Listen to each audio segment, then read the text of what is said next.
Hi everyone. So in this video, I would like to continue our general audience series on large language models like ChatGPT. Now in the previous video, deep dive into LLMs that you can find on my YouTube, we went into a lot of the under the hood fundamentals of how these models are trained and how you should think about their cognition or psychology. Now, in this video, I want to go into more practical applications of these tools.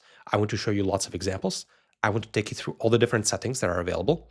And I want to show you how I use these tools and how you can also use them in your own life and work. So let's dive in. Okay, so first of all, the web page that I have pulled up here is chatgpt.com. Now, as you might know, ChatGPT was developed by OpenAI and deployed in 2022. So this was the first time that people could actually just kind of like talk to a large language model through a text interface. And this went viral and all over the place on the internet. And this was huge. Now, since then, though, the ecosystem has grown a lot. So I'm going to be showing you a lot of examples of ChatGPT specifically. But now in 2025, there's many other apps that are kind of like ChatGPT-like. And this is now a much bigger and richer ecosystem. So in particular, I think ChatGPT by OpenAI is this original gangster incumbent. It's most popular and most feature-rich also because it's been around the longest. But there are many other kind of clones available, I would say. I don't think it's too unfair to say. But in some cases, there are kind of like unique experiences that are not found in ChatGPT, and we're going to see examples of those. So for example, Big Tech has followed with a lot of kind of ChatGPT-like experiences. So for example, Gemini, Meta AI, and Copilot from Google, Meta, and Microsoft respectively. And there's also a number of startups. So for example, Anthropic has Claude, which is kind of like a ChatGPT equivalent. xAI, which is Elon's company, has Grok. And there's many others. So all of these here are from the United States companies, basically. DeepSeek is a Chinese company, and LeChat is a French company, Mistral. Now, where can you find these and how can you keep track of them? Well, number one, on the internet somewhere, but there are some leaderboards. And in the previous video, I've shown you Chatbot Arena is one of them. So here you can come to some ranking of different models and you can see sort of their strength or ELO score. And so this is one place where you can keep track of them. I would say like another place maybe is this SEAL leaderboard from Scale. And so here you can also see different kinds of evals and different kinds of models and how well they rank. And you can also come here to see which models are currently performing the best on a wide variety of tasks. So understand that the ecosystem is fairly rich, but for now, I'm going to start with OpenAI because it is the incumbent and is most feature-rich, but I'm going to show you others over time as well. So let's start with ChatGPT. What is this text box, and what do we put in here? Okay, so the most basic form of interaction with a language model is that we give it text, and then we get some text back in response. So as an example, we can ask to get a haiku about what it's like to be a large language model. So this is a good kind of example task for a language model because these models are really good at writing. So writing haikus or poems or cover letters or resumes or email replies, they're just good at writing. So when we ask for something like this, what happens looks as follows. The model basically responds, words flow like a stream, endless echoes never mine, ghost of thought unseen. Okay, it's pretty dramatic. But what we're seeing here in ChatGPT is something that looks a bit like a conversation that you would have with a friend. These are kind of like chat bubbles. Now, we saw in the previous video is that what's going on under the hood here is that this is what we call a user query, this piece of text. And this piece of text and also the response from the model, this piece of text is chopped up into little text chunks that we call tokens. So this sequence of text is under the hood, a token sequence, one-dimensional token sequence. Now, the way we can see those tokens is we can use an app like, for example, Tick Tokenizer. So making sure that GPT-4o is selected, I can paste my text here. And this is actually what the model sees under the hood. My piece of text to the model looks like a sequence of exactly 15 tokens. And these are the little text chunks that the model sees. Now, there's a vocabulary here of 200,000 roughly of possible tokens. And then these are the token IDs corresponding to all these little text chunks that are part of my query. And you can play with this and update it, and you can see that, for example, this is case sensitive, you would get different tokens, and you can kind of edit it and see live how the token sequence changes. So our query was 15 tokens, and then the model response is right here, and it responded back to us with a sequence of exactly 19 tokens. So that haiku is this sequence of 19 tokens. Now, So we said 15 tokens and it said 19 tokens back. Now, because this is a conversation and we want to actually maintain a lot of the metadata that actually makes up a conversation object, this is not all that's going on under the hood. And we saw in the previous video a little bit about the conversation format. So it gets a little bit more complicated in that we have to take our user query and we have to actually use this chat format. So let me delete the system message. I don't think it's very important for the purposes of understanding what's going on. Let me paste my message as the user, and then let me paste the model response as an assistant. And then let me crop it here properly. The tool doesn't do that properly. So here we have it as it actually happens under the hood. There are all these special tokens that basically begin a message from the user, and then the user says, and this is the content of what we said. And then the user ends, and then the assistant begins and says this, etc. Now, the precise details of the conversation format are not important. What I want to get across here is that what looks to you and I as little chat bubbles going back and forth, under the hood, we are collaborating with the model, and we're both writing into a token stream. And these two bubbles back and forth were in a sequence of exactly 42 tokens under the hood. I contributed some of the first tokens, and then the model continued the sequence of tokens with its response. And we could alternate and continue adding tokens here. And together, we are building out a token window, a one-dimensional sequence of tokens. Okay, so let's come back to ChatGPT now. What we are seeing here is kind of like little bubbles going back and forth between us and the model. Under the hood, we are building out a one-dimensional token sequence. When I click New Chat here, that wipes the token window. That resets the tokens to basically 0 again and restarts a conversation from scratch. Now, the cartoon diagram that I have in my mind when I'm speaking to a model looks something like this. When we click New Chat, we begin a token sequence. So this is a one-dimensional sequence of tokens. The user, we can write tokens into this stream, and then when we hit enter, we transfer control over to the language model. And the language model responds with its own token streams. And then the language model has a special token that basically says something along the lines of, I'm done. So when it emits that token, the ChatGPT application transfers control back to us, and we can take turns. Together, we are building out the token stream, which we also call the context window. So the context window is kind of like this working memory of tokens, and anything that is inside this context window is kind of like in the working memory of this conversation and is very directly accessible by the model. Now, what is this entity here that we are talking to, and how should we think about it? Well, this language model here, we saw that the way it is trained, in the previous video we saw there are two major stages, the pre-training stage and the post-training stage. The pre-training stage is kind of like taking all of internet, chopping it up into tokens, and then compressing it into a single kind of like zip file. But the zip file is not exact. The zip file is lossy and probabilistic zip file, because we can't possibly represent all of internet in just one sort of like, say, terabyte of zip file, because there's just way too much information. So we just kind of get the gestalt or the vibes inside this zip file.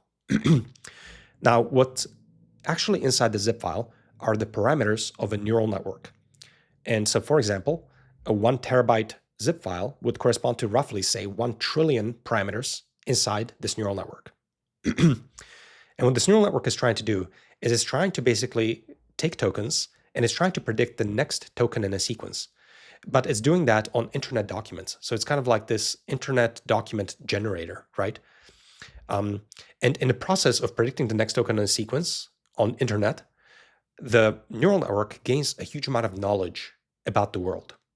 And this knowledge is all represented and stuffed and compressed inside the 1 trillion parameters, roughly, of this language model. Now, this pre-training stage also we saw is fairly costly. So this can be many tens of millions of dollars, say like 3 months of training and so on. So this is a costly, long phase. For that reason, this phase is not done that often. So for example, GPT-4o, this model was pre-trained probably many months ago, maybe like even a year ago by now. And so that's why these models are a little bit out of date. They have what's called a knowledge cutoff, because that knowledge cutoff corresponds to when the model was pre-trained. and its knowledge only goes up to that point. Now, some knowledge can come into the model through the post-training phase, which we'll talk about in a second. But roughly speaking, you should think of these models as kind of like a little bit out of date because pre-training is way too expensive and happens infrequently. So any kind of recent information, like if you wanted to talk to your model about something that happened last week or so on, we're going to need other ways of providing that information to the model because it's not stored in the knowledge of the model. So we're going to have various tool use to give that information to the model. Now, after pre-training, there's the second stage called post-training. And the post-training stage is really attaching a smiley face to this zip file because we don't want to generate internet documents. We want this thing to take on the persona of an assistant that responds to user queries. And that's done in a process of post-training where we swap out the dataset for a dataset of conversations that are built out by humans. So this is basically where the model takes on this persona and that actually so that we can like ask questions and it responds with answers. So it takes on the style of an assistant, that's post-training, but it has the knowledge of all of internet, and that's by pre-training. So these two are combined in this artifact. Now, the important thing to understand here, I think, for this section is that what you are talking to is a fully self-contained entity by default. This language model, think of it as a 1 terabyte file on a disk. Secretly, that represents 1 trillion parameters and their precise settings inside the neural network that's trying to give you the next token in the sequence. But this is the fully self-contained entity. There's no calculator, there's no computer and Python interpreter, there's no World Wide Web browsing, there's none of that. There's no tool use yet in what we've talked about so far. You're talking to a zip file. If you string tokens to it, it will respond with tokens back. And the zip file has the knowledge from pre-training and it has the style and form from post-training. And so that's roughly how you can think about this entity. Okay, so if I had to summarize what we talked about so far, I would probably do it in the form of an introduction of ChatGPT in a way that I think you should think about it. So the introduction would be, hi, I'm ChatGPT. I'm a 1 terabyte zip file. My knowledge comes from the internet, which I read in its entirety about 6 months ago, and I only remember vaguely, okay? And my winning personality was programmed, by example, by human labelers at OpenAI. So the personality is programmed in post-training, and the knowledge comes from compressing the internet during pre-training. And this knowledge is a little bit out of date, and it's probabilistic and slightly vague. Some of the things that probably are mentioned very frequently on the internet, I will have a lot better recollection of than some of the things that are discussed very rarely, very similar to what you might expect with a human. So let's now talk about some of the repercussions of this entity and how we can talk to it and what kinds of things we can expect from it. Now, I'd like to use real examples when we actually go through this. So for example, this morning, I asked ChatGPT the following: how much caffeine is in 1 shot of Americano? And I was curious because I was comparing it to matcha. Now, ChatGPT will tell me that this is roughly 63 milligrams of caffeine or so. Now, the reason I'm asking ChatGPT this question, that I think this is okay, is number one, I'm not asking about any knowledge that is very recent. So I do expect that the model has sort of read about how much caffeine there's in 1 shot. I don't think this information has changed too much. And number two, I think this information is extremely frequent on the internet. This kind of a question and this kind of information has occurred all over the place on the internet. And because there was so many mentions of it, I expect the model to have good memory of it in its knowledge. So there's no tool use, and the model, the zip file, responded that there's roughly 63 milligrams. Now, I'm not guaranteed that this is the correct answer. This is just its vague recollection of the internet. But I can go to primary sources, and maybe I can look up, okay, caffeine and Americano, and I could verify that, yeah, it looks to be about 63 is roughly right. And you can look at primary sources to decide if this is true or not. So I'm not strictly speaking guaranteed that this is true, but I think probably this is the kind of thing that ChatGPT would know. Here's an example of a conversation I had 2 days ago, actually.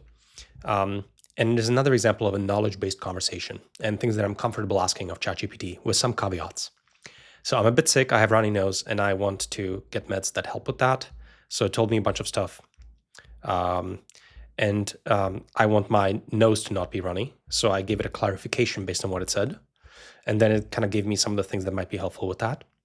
And then I looked at some of the meds that I have at home and I said, does Dayquil or NightQuil work? And it went off and it kind of like went over the ingredients of Dayquil and NyQuil and whether or not they help mitigate runny nose.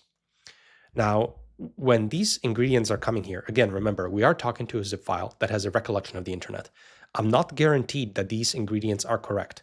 And in fact, I actually took out the box and I looked at the ingredients and I made sure that NyQuil ingredients are exactly these ingredients.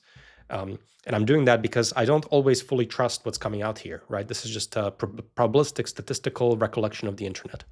But that said, conversations of Dayquil and NyQuil, these are very common meds. Probably there's tons of information about a lot of this on the internet, and this is the kind of things that the model have pretty good recollection of. So actually, these were all correct. And then I said, okay, well, I have NyQuil. How fast would it act roughly? And it kind of tells me. And then is acetaminophen basically a Tylenol? And it says yes. So this is a good example of how ChatGPT was useful to me. It is a knowledge-based query. This knowledge sort of isn't recent knowledge. This is all coming from the knowledge of the model. I think this is common information. This is not a high-stakes situation. I'm checking ChatGPT a little bit, but also this is not a high-stakes situation, so no big deal. So I popped a NyQuil, and indeed it helped. But that's roughly how I'm thinking about what's coming back here. Okay, so at this point, I want to make two notes. The first note I want to make is that naturally, as you interact with these models, you'll see that your conversations are growing longer, right? Anytime you are switching topic, I encourage you to always start a new chat. When you start a new chat, as we talked about, you are wiping the context window of tokens and resetting it back to 0. If it is the case that those tokens are not any more useful to your next query, I encourage you to do this because these tokens in this window are expensive. And they're expensive in kind of like two ways. Number one, if you have lots of tokens here, then the model can actually find it a little bit distracting. So if this was a lot of tokens, the model might, this is kind of like the working memory of the model. The model might be distracted by all the tokens in the past when it is trying to sample tokens much later on. So it could be distracting and it could actually decrease the accuracy of the model and of its performance. And number two, the more tokens are in the window, the more expensive it is by a little bit, not by too much, but by a little bit, to sample the next token in the sequence. So your model is actually slightly slowing down. It's becoming more expensive to calculate the next token, and the more tokens there are here. And so think of the tokens in the context window as a precious resource. Think of that as the working memory of the model, and don't overload it with irrelevant information, and keep it as short as you can. And you can expect that to work faster and slightly better. Of course, if the information actually is related to your task, you may want to keep it in there. But I encourage you to, as often as you can, basically start a new chat whenever you are switching topic. The second thing is that I always encourage you to keep in mind what model you are actually using.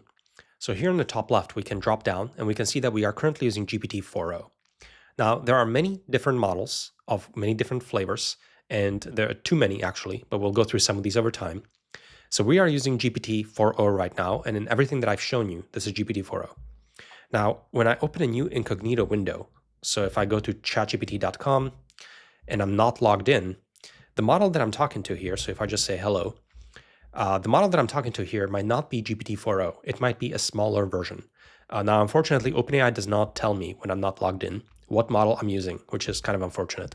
But it's possible that you are using a smaller, kind of dumber model. So if we go to the ChatGPT pricing page here, we see that they have 3 basic tiers for individuals, the free, plus, and pro.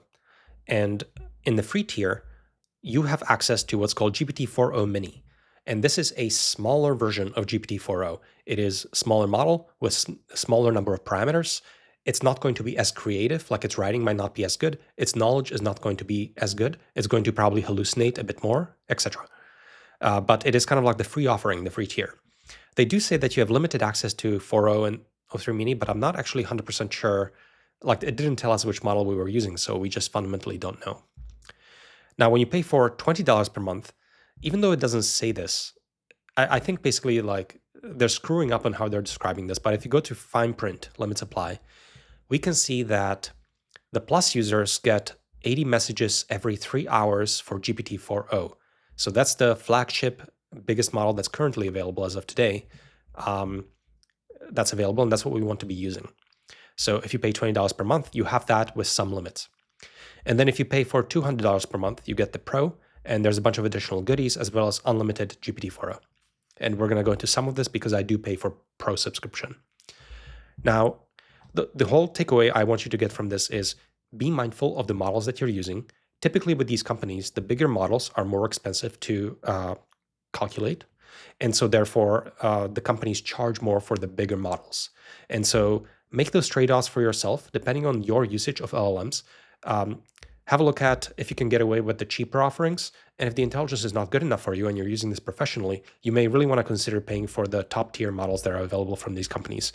In my case, in my professional work, I do a lot of coding and a lot of things like that. And this is still very cheap for me. So I pay this very gladly because I get access to some really powerful models that I'll show you in a bit. So yeah, keep track of what model you're using and make those decisions for yourself. I also want to show you that all the other LLM providers will all have different pricing tiers with different models at different tiers that you can pay for. So for example, if we go to Claude from Anthropic, you'll see that I am paying for the professional plan, and that gives me access to Claude 3.5 Sonnet. And if you are not paying for a pro plan, then probably you only have access to maybe Haiku or something like that. And so use the most powerful model that kind of like works for you. Here's an example of me using Claude a while back. I was asking for just travel advice. So I was asking for a cool city to go to, and Claude told me that Zermatt in Switzerland is really cool. So I ended up going there for a New Year's break following Claude's advice. But this is just an example of another thing that I find these models pretty useful for is travel advice and ideation and getting pointers that you can research further. Here we also have an example of Gemini.google.com. So this is from Google. I got Gemini's opinion on the matter, and I asked it for a cool city to go to. And it also recommended Zermatt. So that was nice. So I like to go between different models and asking them similar questions and seeing what they think about. And for Gemini also on the top left, we also have a model selector. So you can pay for the more advanced tiers and use those models. Same thing goes for Grok, just released. We don't want to be asking Grok 2 questions because we know that Grok 3 is the most advanced model. So I want to make sure that I pay enough and such that I have Grok 3 access. So for all these different providers, find the one that works best for you, experiment with different providers, experiment with different pricing tiers for the problems that you are working on. And that's kind of, and often I end up personally just paying for a lot of them and then asking all of them the same question. And I kind of refer to all these models as my LLM council. So they're kind of like the council of language models. If I'm trying to figure out where to go on a vacation, I will ask all of them. And so you can also do that for yourself if that works for you. Okay, the next topic I want to now turn to is that of thinking models, quote unquote. So we saw in the previous video that there are multiple stages of training. Pre-training goes to supervised fine-tuning, goes to reinforcement learning. And reinforcement learning is where the model gets to practice on a large collection of problems that resemble the practice problems in the textbook. And it gets to practice on a lot of math and code problems. And in the process of reinforcement learning, the model discovers thinking strategies that lead to good outcomes. And these thinking strategies, when you look at them, they very much resemble kind of the inner monologue you have when you go through problem solving. So the model will try out different ideas, it will backtrack, it will revisit assumptions, and it will do things like that. Now, a lot of these strategies are very difficult to hard code as a human labeler because it's not clear what the thinking process should be. It's only in the reinforcement learning that the model can try out lots of stuff and it can find the thinking process that works for it with its knowledge and its capabilities. So this is the third stage of training these models. This stage is relatively recent, so only a year or two ago.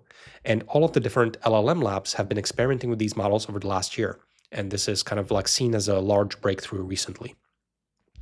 And here we looked at the paper from DeepSeek that was the first to basically talk about it publicly. And they had a nice paper about incentivizing reasoning capabilities in LLMs via reinforcement learning. So that's the paper that we looked at in the previous video. So we now have to adjust our cartoon a little bit because basically what it looks like is our emoji now has this optional thinking bubble. And when you are using a thinking model, which will do additional thinking, you are using the model that has been additionally tuned with reinforcement learning. And qualitatively, what does this look like? Well, qualitatively, the model will do a lot more thinking, And what you can expect is that you will get higher accuracies, especially on problems that are, for example, math, code, and things that require a lot of thinking. Things that are very simple, like might not actually benefit from this, but things that are actually deep and hard might benefit a lot. And so, but basically what you're paying for it is that the models will do thinking, and that can sometimes take multiple minutes because the models will emit tons and tons of tokens over a period of many minutes, and you have to wait because the model is thinking, just like a human would think. But in situations where you have very difficult problems, this might translate to higher accuracy. So let's take a look at some examples. So here's a concrete example when I was stuck on a programming problem recently.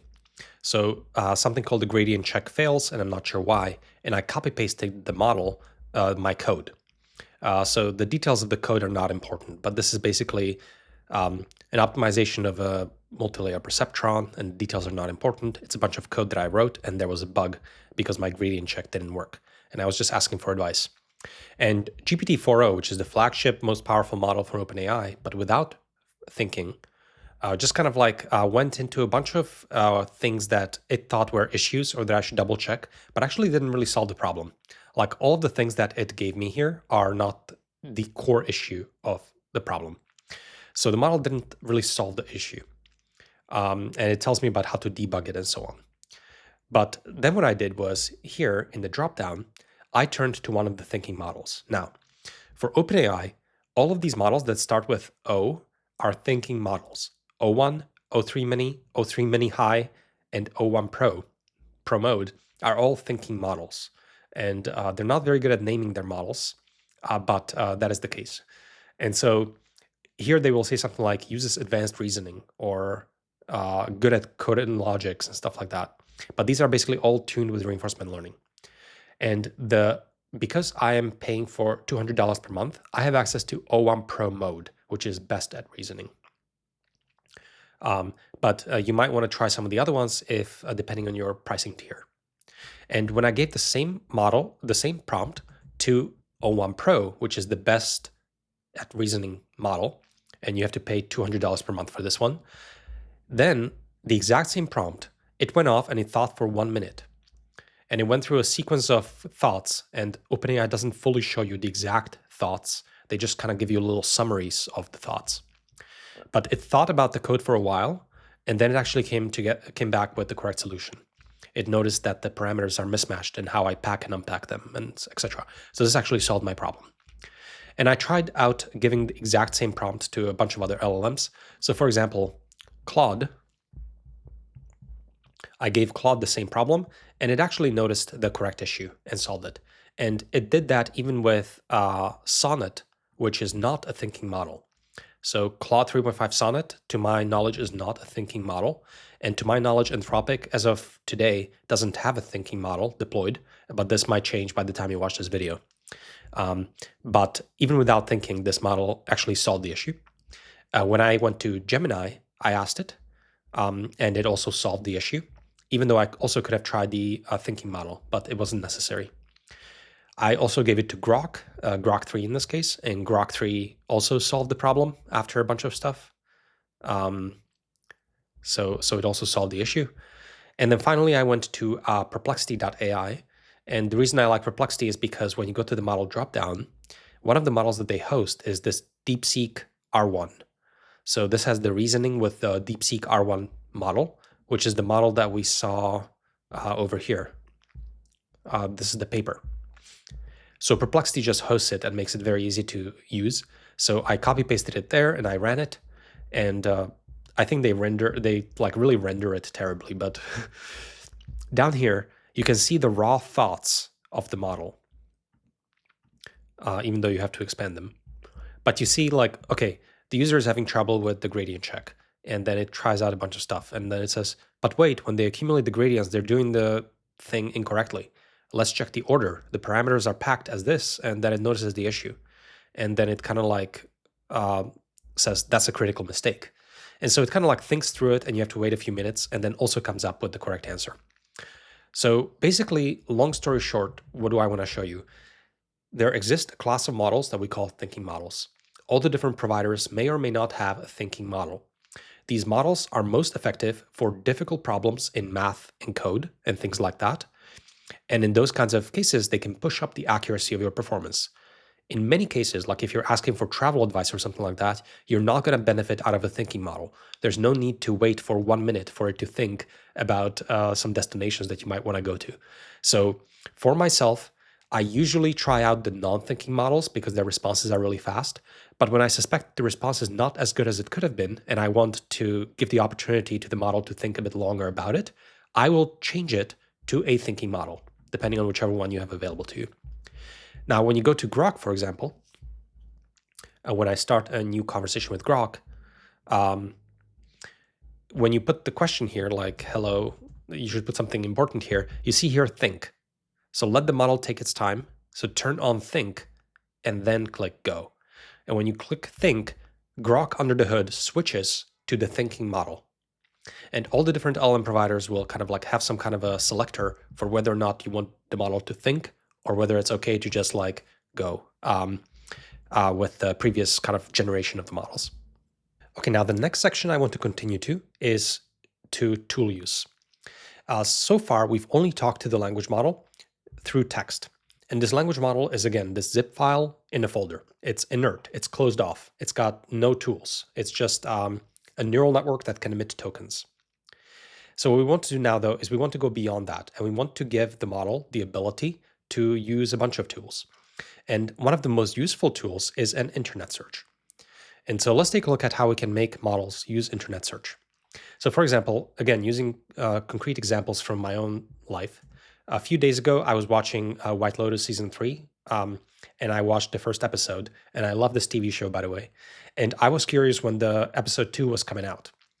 And so in the old world, you would imagine you go to Google or something like that, you put in like new episodes of White Lotus Season 3, and then you start clicking on these links, and maybe you open a few of them or something like that, right? And you start like searching through it and trying to figure it out. And sometimes you luck out and you get a schedule.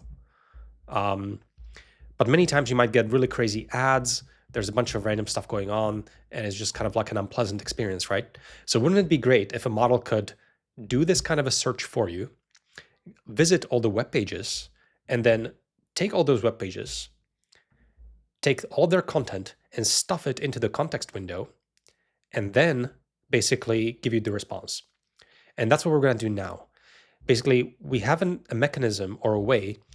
We introduce a mechanism for the model to emit a special token that is some kind of a search the internet token. And when the model emits the search the internet token, the ChatGPT application, or whatever LLM application it is you're using, will stop sampling from the model, and it will take the query that the model gave. It goes off, it does a search, it visits web pages, it takes all of their text, and it puts everything into the context window. So now you have this internet search tool that itself can also contribute tokens into our context window. And in this case, it would be like lots of internet web pages. And maybe there's 10 of them, and maybe it just puts it all together. And this could be thousands of tokens coming from these web pages, just as we were looking at them ourselves. And then after it has inserted all those web pages into the context window, it will reference back to your question as to, hey, when is this season getting released? And it will be able to reference that text and give you the correct answer. And notice that this is a really good example of why we would need internet search. Without the internet search, this model has no chance to actually give us the correct answer because, like I mentioned, this model was trained a few months ago. The schedule probably was not known back then. And so when White Lotus Season 3 is coming out is not part of the real knowledge of the model. And it's not in the zip file, most likely, because this is something that was presumably decided on in the last few weeks. And so the model has to basically go off and do internet search to learn this knowledge. And it learns it from the web pages, just like you and I would without it. And then it can answer the question once that information is in the context window. And remember again that the context window is this working memory. So once we load the articles, once all of these articles, think of their text as being copy-pasted into the context window, now they're in a working memory and the model can actually answer those questions because it's in the context window. So basically, long story short, don't do this manually, but use tools like Perplexity as an example. So Perplexity.ai had a really nice sort of LLM that was doing internet search.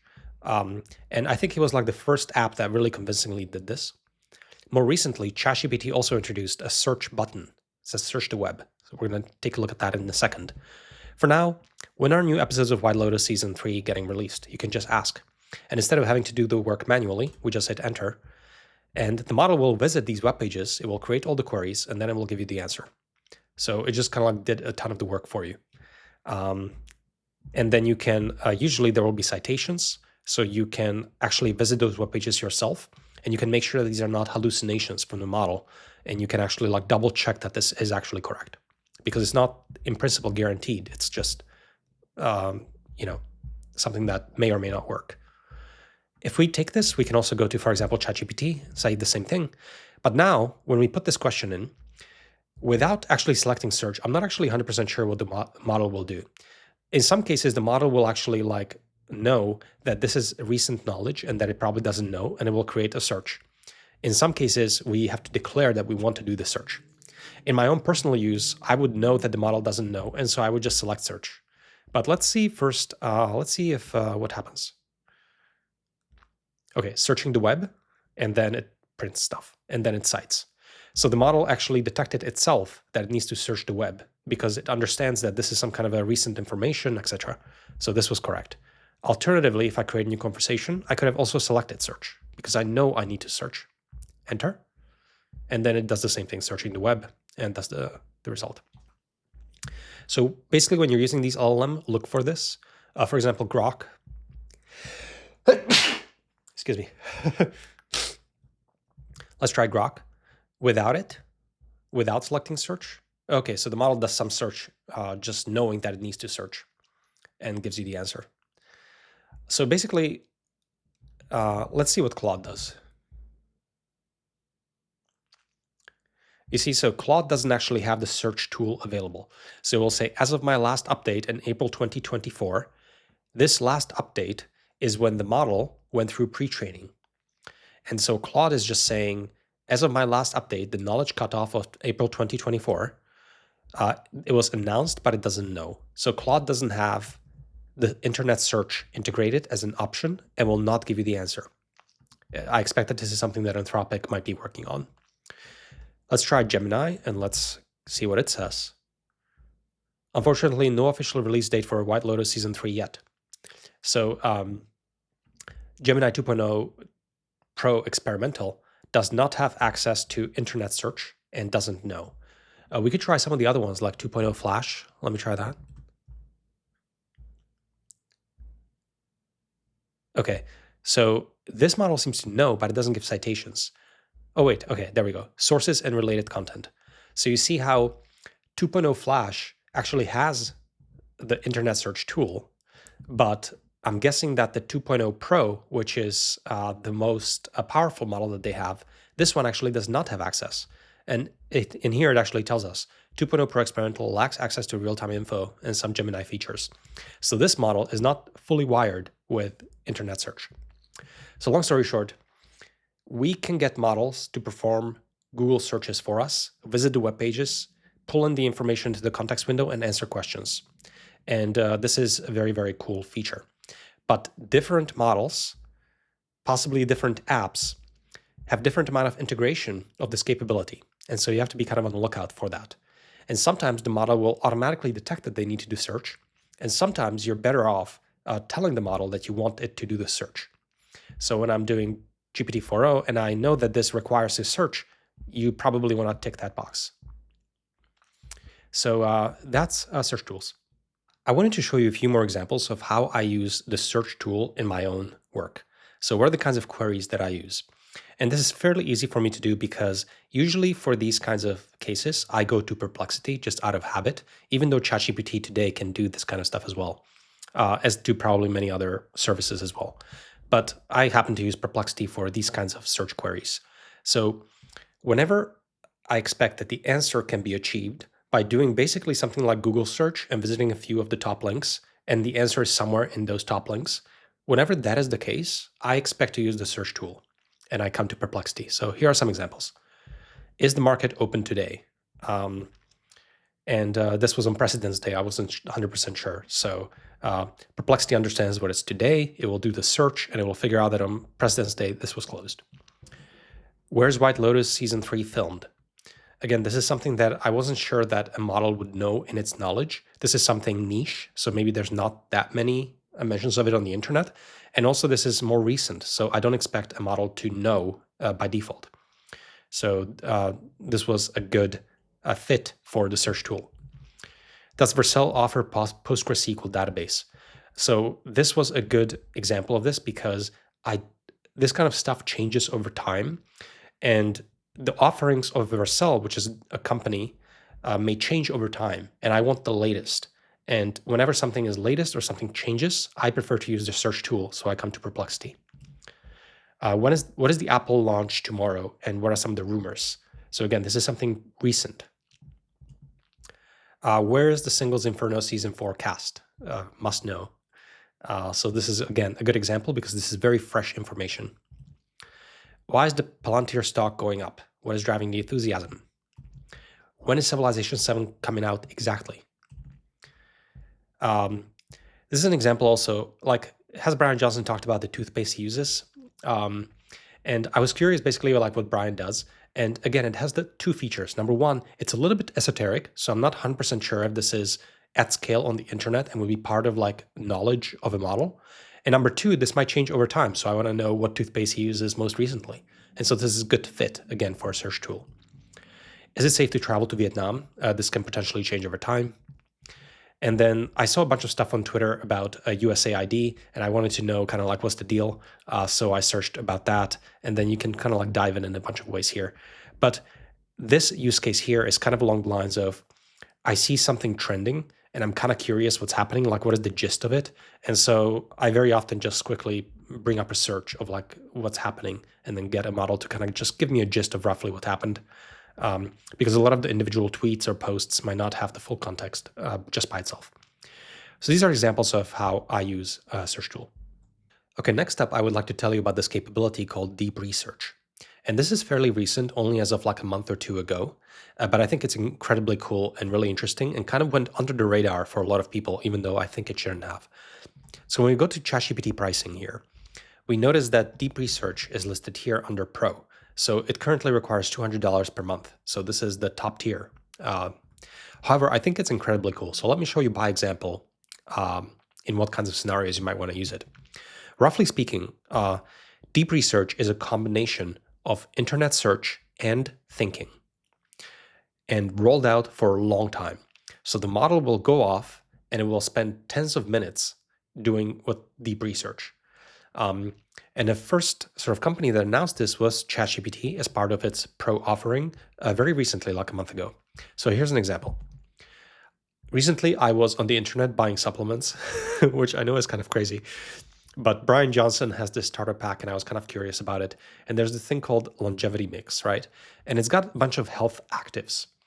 And I want to know what these things are, right? And of course, like CAAKG, like what the hell is this? Boost energy production for sustained vitality. Like, what does that mean?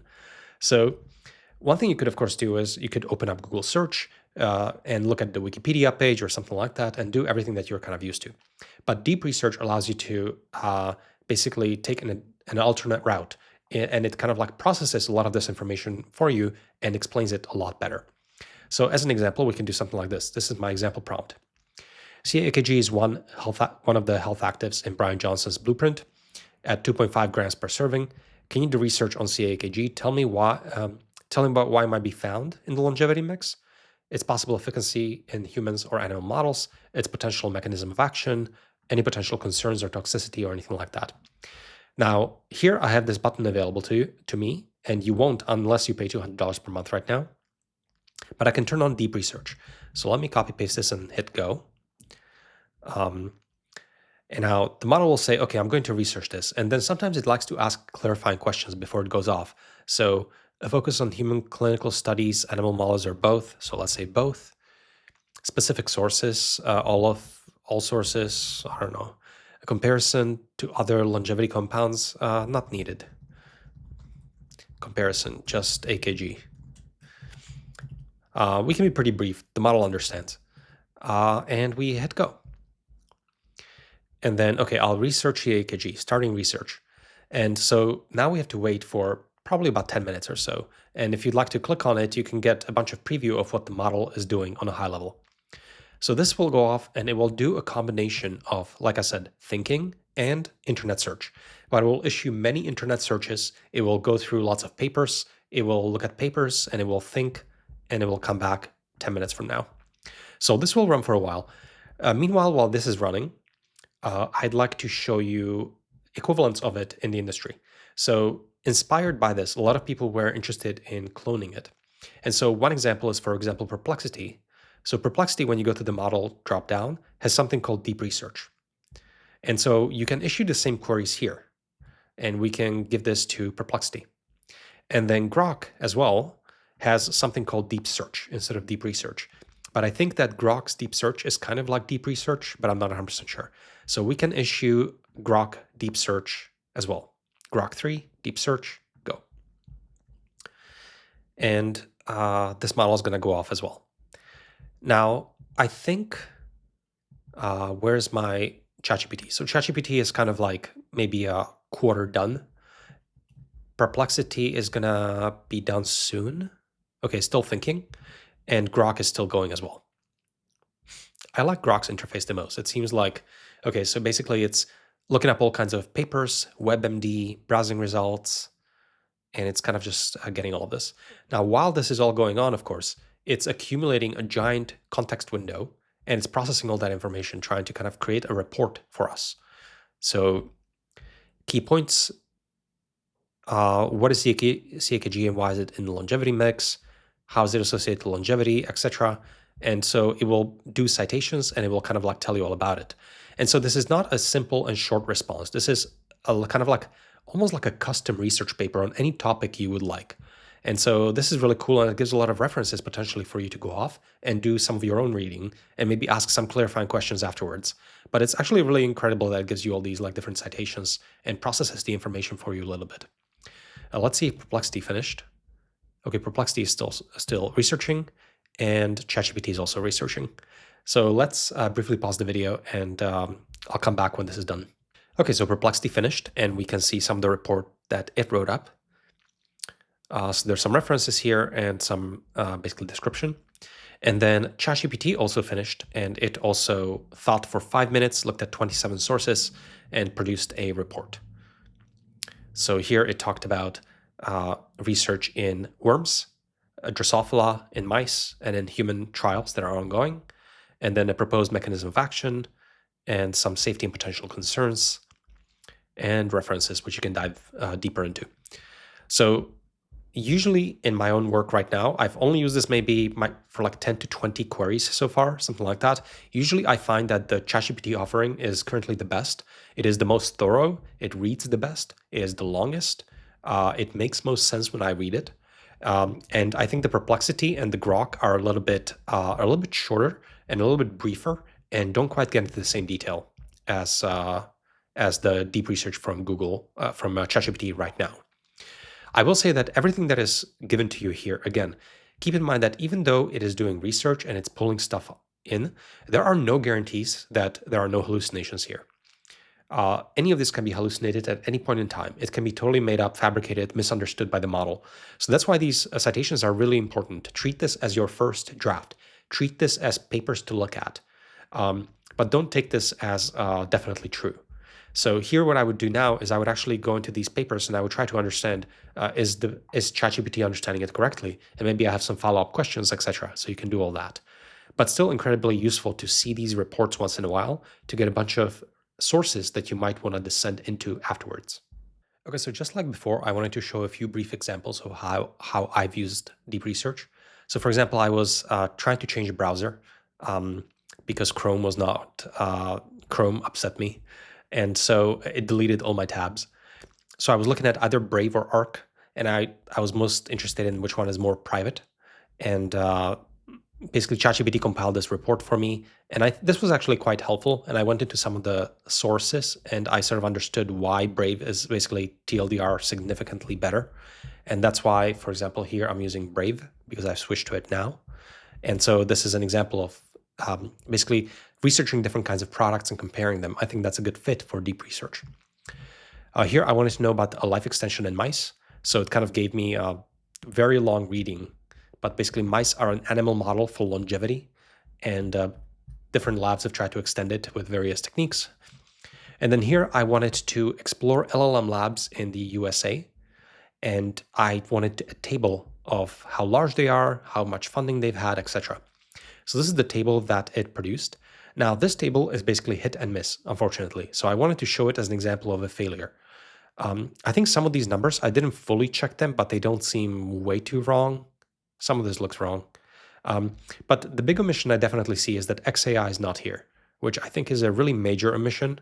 And then also, conversely, Hugging Face should probably not be here because I asked specifically about LLM labs in the USA. And also, Eleuther AI, I don't think should count as a major LLM lab due to mostly its resources. And so I think it's kind of a hit and miss. Things are missing. I don't fully trust these numbers. I'd have to actually look at them. And so, again, use it as a first draft. Don't fully trust it. Still very helpful. That's it. So what's really happening here that is interesting is that we are providing the LLM with additional concrete documents that it can reference inside its context window. So the model is not just relying on the knowledge, the hazy knowledge of the world through its parameters and what it knows in its brain. We're actually giving it concrete documents. It's as if you and I reference specific documents like on the internet or something like that while we are kind of producing some answer for some question. Now, we can do that through an internet search or like a tool like this, but we can also provide these LLMs with concrete documents ourselves through a file upload. And I find this functionality pretty helpful in many ways. So as an example, let's look at Claude because they just released Claude 3.7 while I was filming this video. So this is a new Claude model that is now the state of the art. And notice here that we have thinking mode now as of 3.7. And so normal is what we looked at so far, but they just released extended, best for math and coding challenges. And what they're not saying, but it's actually true under the hood, probably, most likely, is that this was trained with reinforcement learning in a similar way that all the other thinking models were produced. So what we can do now is we can upload the documents that we wanted to reference inside its context window. So as an example, there's this paper that came out that I was kind of interested in. It's from Arc Institute, and it's basically a language model trained on DNA. And so I was kind of curious. I mean, I'm not from biology, but I was kind of curious what this is.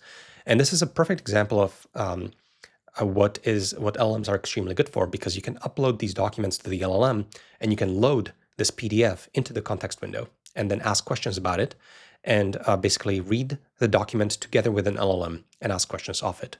So the way you do that is you basically just drag and drop. So we can take that PDF and just drop it here.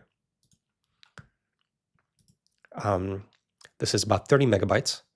Now, when Claude gets this document, it is very likely that they actually discard a lot of the images and that kind of information. I don't actually know exactly what they do under the hood, and they don't really talk about it, but it's likely that the images are thrown away, or if they are there, they may not be as well understood as you and I would understand them potentially. And it's very likely that what's happening under the hood is that this PDF is basically converted to a text file, and that text file is loaded into the token window. And once it's in the token window, it's in the working memory, and we can ask questions of it. So typically when I start reading papers together with any of these LLMs, I just ask for, can you give me a summary? Summary of this paper. Let's see what Claude 3.7 says. Okay, I'm exceeding the length limit of this chat. Oh God. Really? Oh, damn. Okay, well, let's try ChatGPT.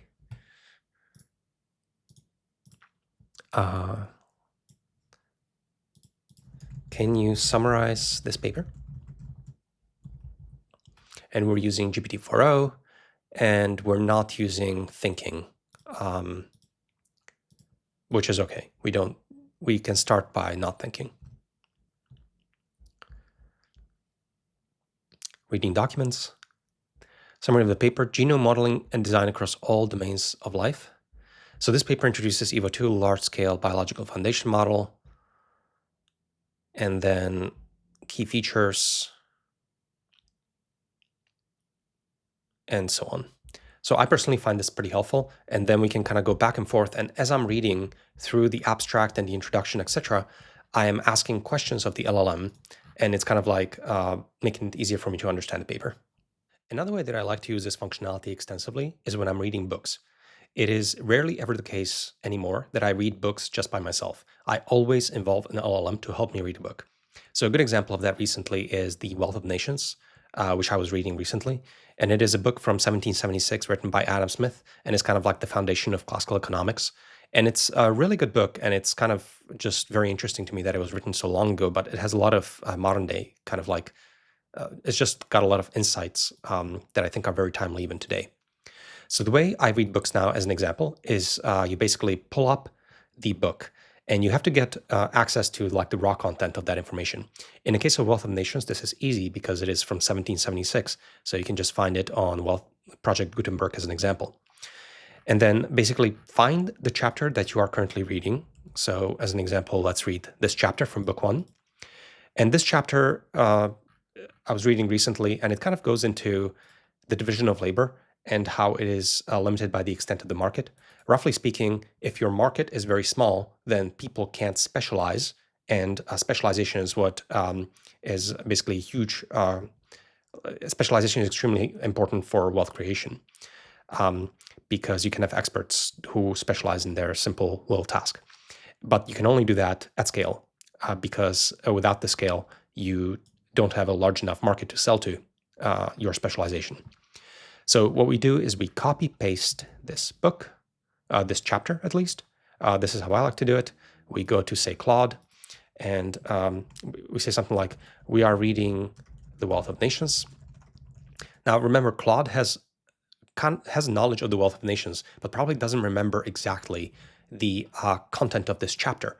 So it wouldn't make sense to ask Claude questions about this chapter directly because it probably doesn't remember what this chapter is about, but we can remind Claude by loading this into the context window. So we're reading The Wealth of Nations. Please summarize this chapter to start. And then what I do here is I copy paste. Now in Claude, when you copy paste, they don't actually show all the text inside the text box. They create a little text attachment when it is over some size. And so we can click enter. And we just kind of like start off. Usually I like to start off with a summary of what this chapter is about, just so I have a rough idea. And then I go in and I start reading the chapter. And at any point we have any questions, then we just come in and just ask our question. And I find that basically going hand in hand with LLMs dramatically increases my retention, my understanding of these chapters. And I find that this is especially the case when you're reading, for example, documents from other fields, like for example, biology, or for example, documents from a long time ago, like 1776, where you sort of need a little bit of help of even understanding what the basics of the language. Or for example, I would feel a lot more courage approaching a very old text that is outside of my area of expertise. Maybe I'm reading Shakespeare or I'm reading things like that. I feel like LLMs make a lot of reading very dramatically more accessible than it used to be before, because you're not just right away confused. You can actually kind of go slowly through it and figure it out together with the LLM in hand. So I use this extensively, and I think it's extremely helpful. I'm not aware of tools, unfortunately, that make this very easy for you.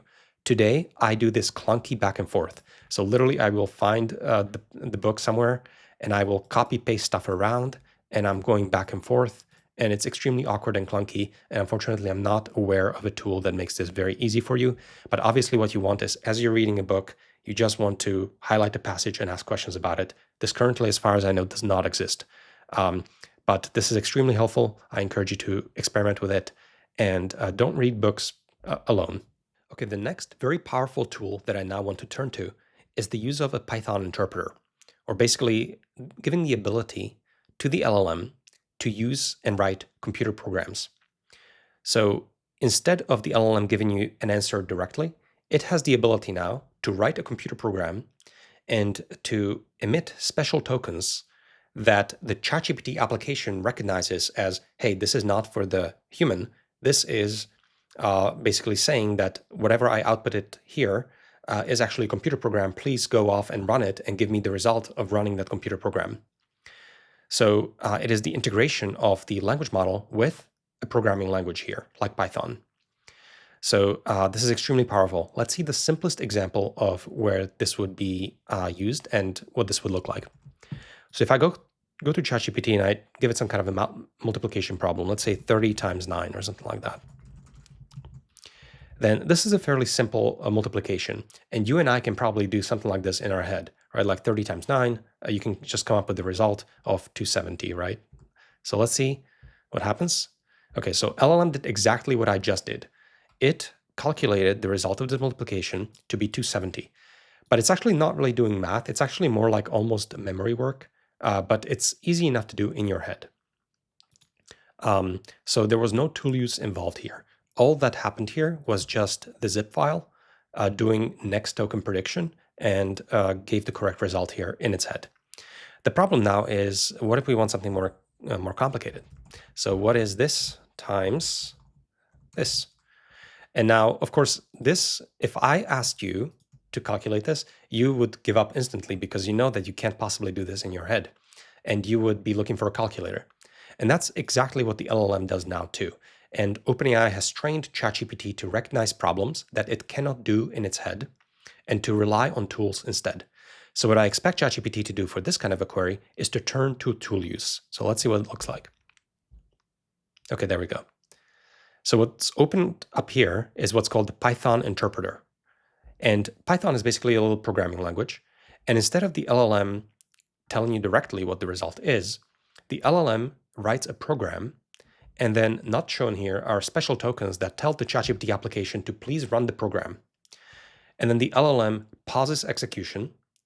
Instead, the Python program runs, creates a result, and then passes this result back to the language model as text. And the language model takes over and tells you that the result of this is that. So this is tool use, incredibly powerful, and OpenAI has trained ChatGPT to kind of like know in what situations to lean on tools, and they've taught it to do that by example. So human labelers are involved in curating data sets that kind of tell the model by example in what kinds of situations it should lean on tools and how. But basically, we have a Python interpreter, and this is just an example of multiplication. But this is significantly more powerful. So let's see what we can actually do inside programming languages. Before we move on, I just wanted to make the point that unfortunately, you have to kind of keep track of which LLMs that you're talking to have different kinds of tools available to them, because different LLMs might not have all the same tools. And in particular, LLMs that do not have access to the Python interpreter or a programming language or are unwilling to use it might not give you correct results in some of these harder problems. So as an example, here we saw that ChatGPT correctly used a programming language and didn't do this in its head. Grok 3 actually, I believe, does not have access to a programming language like a Python interpreter. And here, it actually does this in its head and gets remarkably close. But if you actually look closely at it, it gets it wrong. This should be 120 instead of 060. So Grok 3 will just hallucinate through this multiplication and do it in its head and get it wrong, but actually like remarkably close. Then I tried Claude, and Claude actually wrote, in this case, not Python code, but it wrote JavaScript code. But JavaScript is also a programming language and gets the correct result. Then I came to Gemini and I asked 2.0 Pro, and Gemini did not seem to be using any tools. There's no indication of that. And yet it gave me what I think is the correct result, which actually kind of surprised me.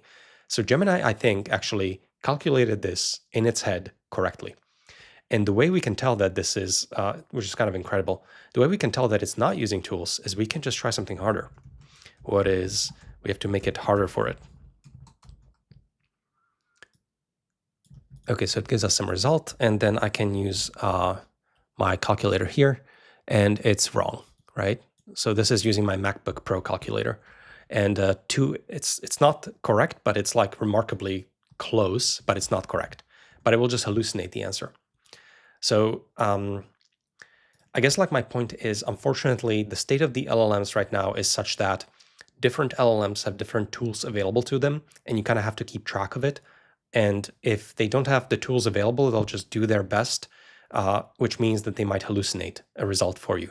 So that's something to look out for. Okay, so one practical setting where this can be quite powerful is what's called ChatGPT Advanced Data Analysis. And as far as I know, this is quite unique to ChatGPT itself. And it basically gets ChatGPT to be kind of like a junior data analyst who you can kind of collaborate with. So let me show you a concrete example without going into the full detail. So first we need to get some data that we can analyze and plot and chart, etc. So here in this case, I said, let's research OpenAI evaluation as an example. And I explicitly asked ChatGPT to use the search tool because I know that under the hood, such a thing exists. And I don't want it to be hallucinating data to me. I want it to actually look it up and back it up. And create a table where each year we have the valuation. So these are the OpenAI evaluations over time.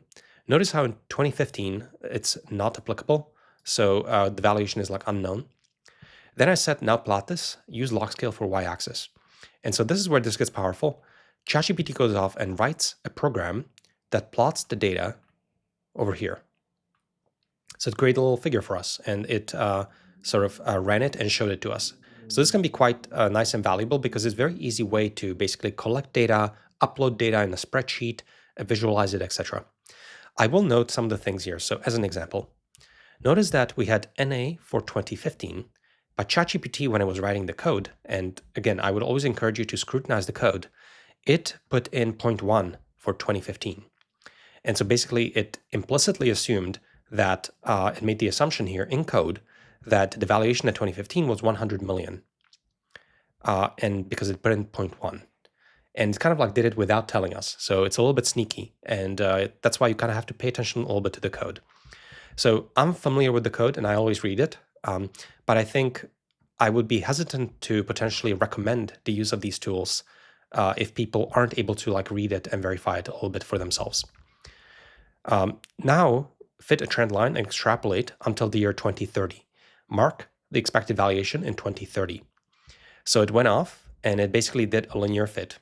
And it's using SciPy's curve fit. And it did this and came up with a plot. And it told me that the valuation based on the trend in 2030 is approximately 1.7 trillion, which sounds amazing, except here I became suspicious because I see that ChatGPT is telling me it's 1.7 trillion. But when I look here at 2030, it's printing 20271.7b. So its extrapolation when it's printing the variable is inconsistent with 1.7 trillion. This makes it look like that valuation should be about 20 trillion. And so that's what I said, print this variable directly by itself. What is it? And then it sort of like rewrote the code and gave me the variable itself. And as we see in the label here, it is indeed 2271, etc. So in 2030, the true exponential trend extrapolation would be a valuation of 20 trillion. So I was trying to confront ChatGPT and I was like, you lied to me, right? And it's like, yeah, sorry, I messed up. So I guess I like this example because number one, it shows the power of the tool in that it can create these figures for you. And it's very nice. But I think number two, it shows the trickiness of it, where, for example, here it made an implicit assumption, and here it actually told me something, it told me just the wrong, it hallucinated 1.7 trillion. So again, it is kind of like a very, very junior data analyst. It's amazing that it can plot figures, but you have to kind of still know what this code is doing, and you have to be careful and scrutinize it and make sure that you are really watching very closely because your junior analyst is a little bit absent-minded and not quite right all the time. So really powerful, but also be careful with this. I won't go into full details of advanced data analysis, but there were many videos made on this topic. So if you would like to use some of this in your work, then I encourage you to look at some of these videos. I'm not going to go into the full detail. So a lot of promise, but be careful. Okay, so I've introduced you to ChatGPT and advanced data analysis, which is one powerful way to basically have LLMs interact with code and add some UI elements like showing of figures and things like that.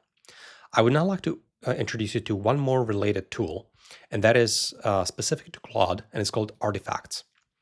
So let me show you by example what this is. So you have a conversation with Claude, and I'm asking, generate 20 flashcards from the following text. And for the text itself, I just came to the Adam Smith Wikipedia page, for example, and I copy-pasted this introduction here. So I copy pasted this here and asked for flashcards, and Claude responds with 20 flashcards. So, for example, when was Adam Smith baptized? On June 16th, etc. When did he die? What was his nationality, etc. So once we have the flashcards, we actually want to practice these flashcards. And so this is where I continue the conversation and I say, now use the artifacts feature to write a flashcards app to test these flashcards. And so Claude goes off and writes code for an app that basically formats all of this into flashcards. And that looks like this. So what Claude wrote specifically was this code here. So it uses a React library and then basically creates all these components. It hard codes the Q&A into this app and then all the other functionality of it. And then the Claude interface basically is able to load these React components directly in your browser. And so you end up with an app. So when was Adam Smith baptized? And you can click to reveal the answer. And then you can say whether you got it correct or not. When did he die? What was his nationality, etc. So you can imagine doing this, and then maybe we can reset the progress or shuffle the cards, etc. So what happened here is that Claude wrote us a super duper custom app just for us right here. And typically what we're used to is some software engineers write apps, they make them available, and then they give you maybe some way to customize them or maybe to upload flashcards. Like, for example, in the Anki app, you can import flashcards and all this kind of stuff. This is a very different paradigm because in this paradigm, Claude just writes the app just for you and deploys it here in your browser.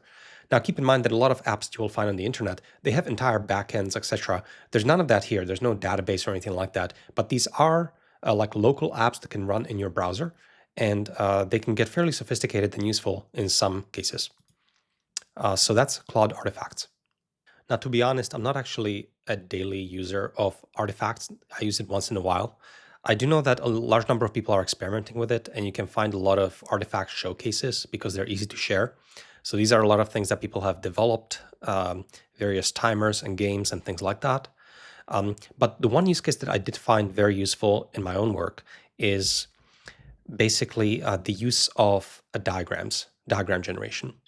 So as an example, let's go back to the book chapter of Adam Smith that we were looking at. What I do sometimes is, we are reading The Wealth of Nations by Adam Smith. I'm attaching chapter 3 and book 1. Please create a conceptual diagram of this chapter.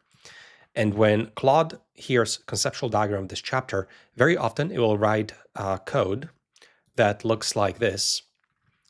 And if you're not familiar with this, this is using the Mermaid library to basically create or define a graph. And then this is plotting that mermaid diagram. And so Claude analyzes the chapter and figures out that, okay, the key principle that's being communicated here is as follows, that basically the division of labor is related to the extent of the market, the size of it. And then these are the pieces of the chapter. So there's the comparative example of trade and how much easier it is to do on land and on water, and the specific example that's used. And that geographic factors actually make a huge difference here. And then the comparison of land transport versus water transport and how much easier water transport is. And then here we have some early civilizations that have all benefited from basically the availability of water transport and have flourished as a result of it because they support specialization. So it's, if you're a conceptual kind of like visual thinker, and I think I'm a little bit like that as well, I like to lay out information and like as like a tree like this, and it helps me remember what that chapter is about very easily. And I just really enjoy these diagrams and like kind of getting a sense of like, okay, what is the layout of the argument? How is it arranged spatially and so on? And so if you're like me, then you will definitely enjoy this. And you can make diagrams of anything, of books, of chapters, of source codes, of anything really. And so I specifically find this fairly useful. Okay, so I've shown you that LLMs are quite good at writing code. So not only can they emit code, but a lot of the apps like ChatGPT and Claude and so on have started to like partially run that code in the browser. So ChatGPT will create figures and show them, and Claude Artifacts will actually like integrate your React component and allow you to use it right there inline in the browser. Now, actually, majority of my time personally and professionally is spent writing code. But I don't actually go to ChatGPT and ask for snippets of code because that's way too slow. Like ChatGPT just doesn't have the context to work with me professionally to create code. And the same goes for all the other LLMs.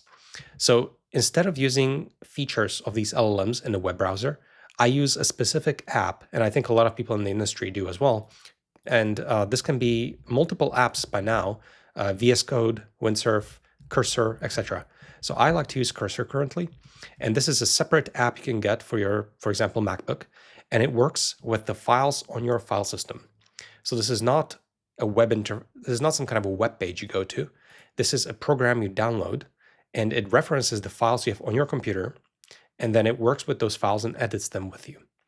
So the way this looks is as follows. Here I have a simple example of a React app that I built over a few minutes with Cursor. And under the hood, Cursor is using Claude 3.7 Sonnet. So under the hood, it is calling the API of Anthropic and asking Claude to do all of this stuff. But I don't have to manually go to Claude and copy paste chunks of code around. This program does that for me and has all of the context of the files in the directory and all this kind of stuff. So the app that I developed here is a very simple tic-tac-toe as an example. And Claude wrote this in probably a minute, and we can just play. X can win. Or we can tie. Oh wait, sorry, I accidentally won. You can also tie. And I'd just like to show you briefly, this is a whole separate video of how you would use Cursor to be efficient. I just want you to have a sense that I started from a completely new project, and I asked the Composer app here, as it's called, the Composer feature, to basically set up a new React repository, delete a lot of the boilerplate, please make a simple tic-tac-toe app, and all of this stuff was done by Cursor. I didn't actually really do anything except for like write 5 sentences. And then it changed everything and wrote all the CSS, JavaScript, etc. And then I'm running it here and hosting it locally and interacting with it in my browser. So that's Cursor. It has the context of your apps, and it's using Claude remotely through an API without having to access the web page. And a lot of people, I think, develop in this way at this time. So, and these tools have become more and more elaborate. So in the beginning, for example, you could only like say change like, oh, Control K, please change this line of code to do this or that. And then after that, there was a Control L, Command L, which is, oh, explain this chunk of code. And you can see that there's going to be an LLM explaining this chunk of code. And what's happening under the hood is it's calling the same API that you would have access to if you actually did enter here. But this program has access to all the files, so it has all the context. And now what we're up to is not Command K and Command L. We're now up to Command I, which is this tool called Composer. And especially with the new agent integration, the Composer is like an autonomous agent on your code base. It will execute commands. It will change all the files as it needs to. It can edit across multiple files. And so you're mostly just sitting back and you're giving commands. And the name for this is called vibe coding, a name with that I think I probably minted. And vibe coding just refers to giving control to Composer and just telling it what to do and hoping that it works. Now, worst comes to worst, you can always fall back to the good old programming because we have all the files here. We can go over all the CSS and we can inspect everything. And if you're a programmer, then in principle, you can change this arbitrarily. But now you have a very helpful assistant that can do a lot of the low-level programming for you. So let's take it for a spin briefly. Let's say that when either X or O wins, I want confetti or something. And let's just see what it comes up with. Okay, I'll add a confetti effect when a player wins the game. It wants me to run React Confetti, which apparently is a library that I didn't know about. So we'll just say, okay. It installed it, and now it's going to update the app. So it's updating app.tsx, the TypeScript file, to add the confetti effect when a player wins. And it's currently writing the code, so it's generating. And we should see it in a bit. Okay, so it basically added this chunk of code. and a chunk of code here, and a chunk of code here. And then we'll also add some additional styling to make the winning cells stand out. Okay, it's still generating. Okay, and it's adding some CSS for the winning cells. So honestly, I'm not keeping full track of this. It imported React Confetti. This all seems pretty straightforward and reasonable, but I'd have to actually like really dig in. Okay, it wants to add a sound effect when a player wins, which is pretty ambitious, I think. I'm not actually 100% sure how it's going to do that because I don't know how it gains access to a sound file like that. I don't know where it's going to get the sound file from.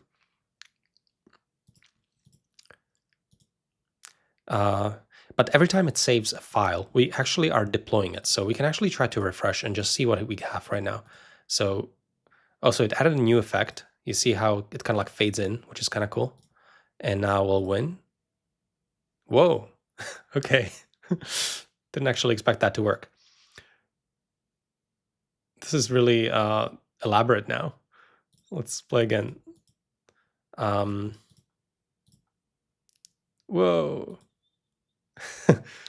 Okay. Oh, I see. So it actually paused and it's waiting for me. So it wants me to confirm the command. So make public sounds. I had to confirm it explicitly. Let's create a simple audio component to play Victory sound. Sound/Victory MP3. The problem with this will be the victory.mp3 doesn't exist. So I wonder what it's going to do. It's downloading it. It wants to download it from somewhere. Let's just go along with it.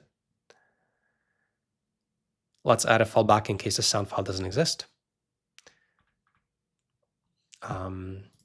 In this case, it actually does exist. And yep, we can git add. And we can basically create a git commit out of this. Okay, so the composer thinks that it is done. So let's try to take it for a spin.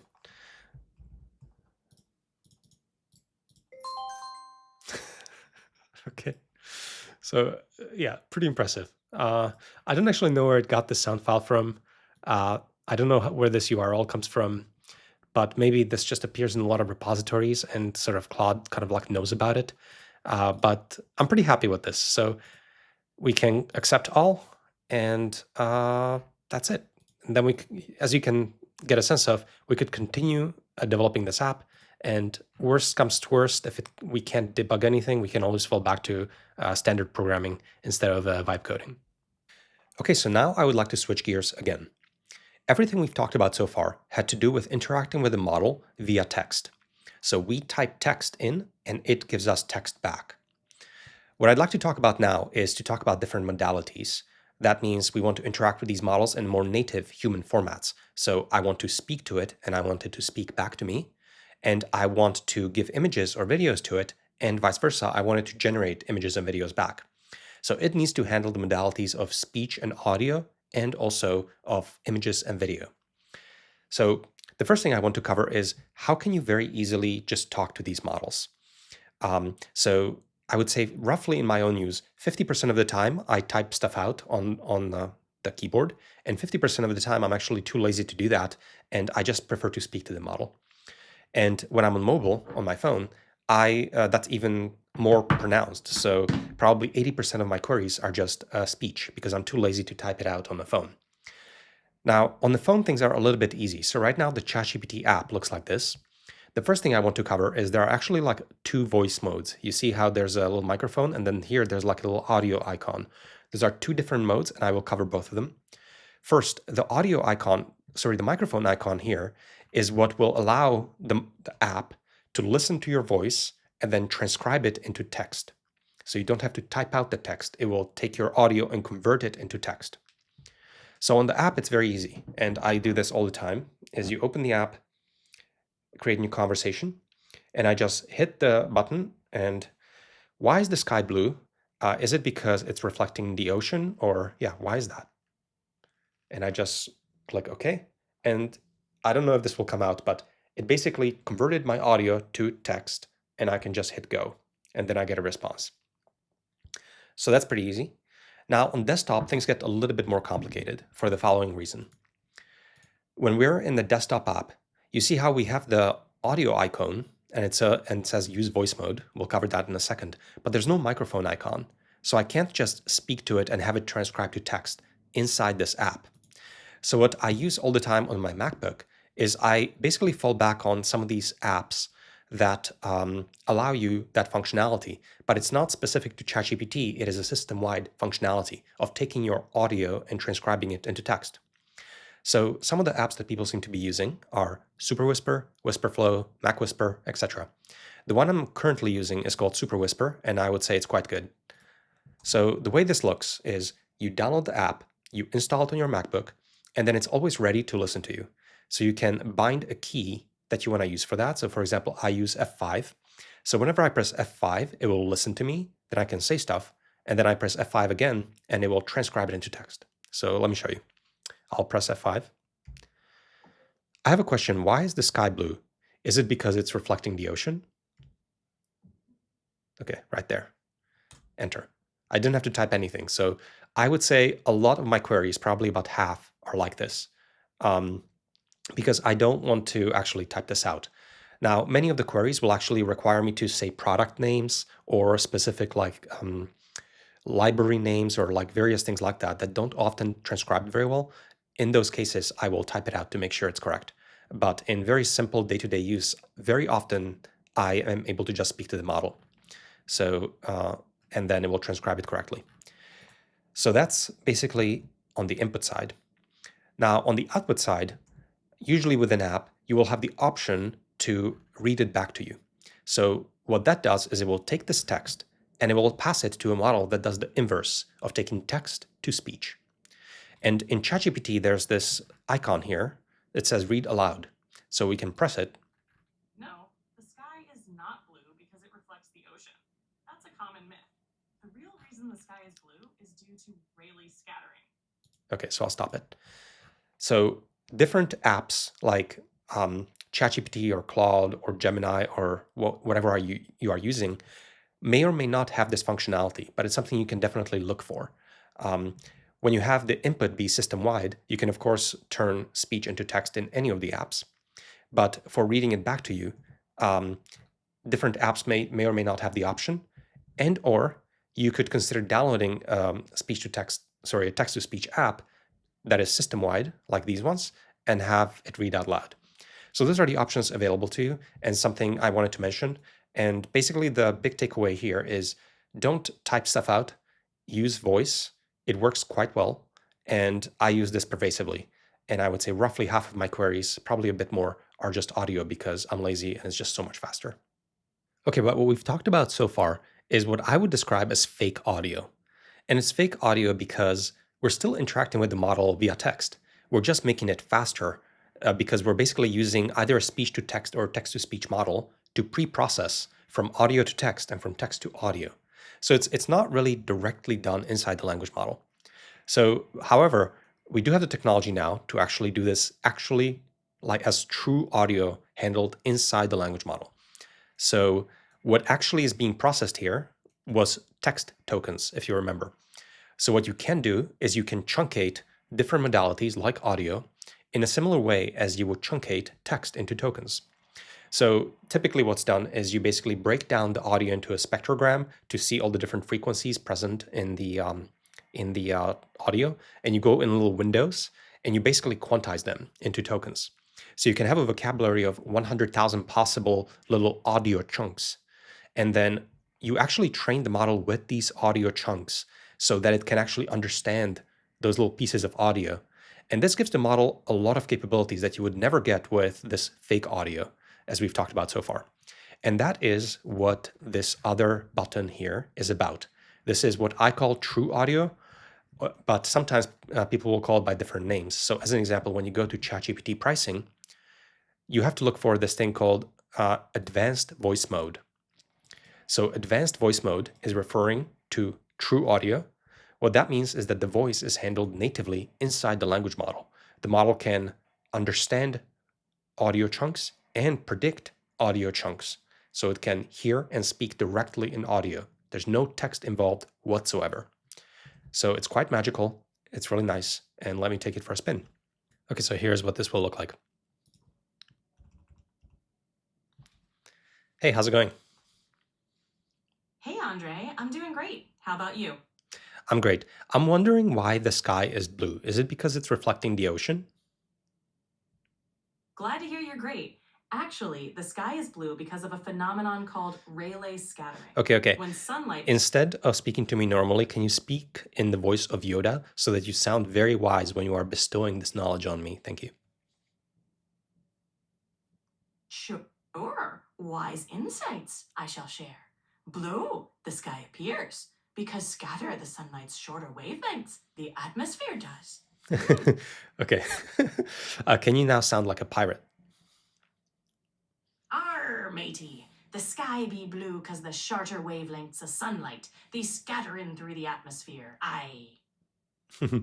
Okay, can you now tell a story of a girl who is discovering that the sky is blue and it's not because of the reflection of the ocean, and be engaging and kind of like storytelling?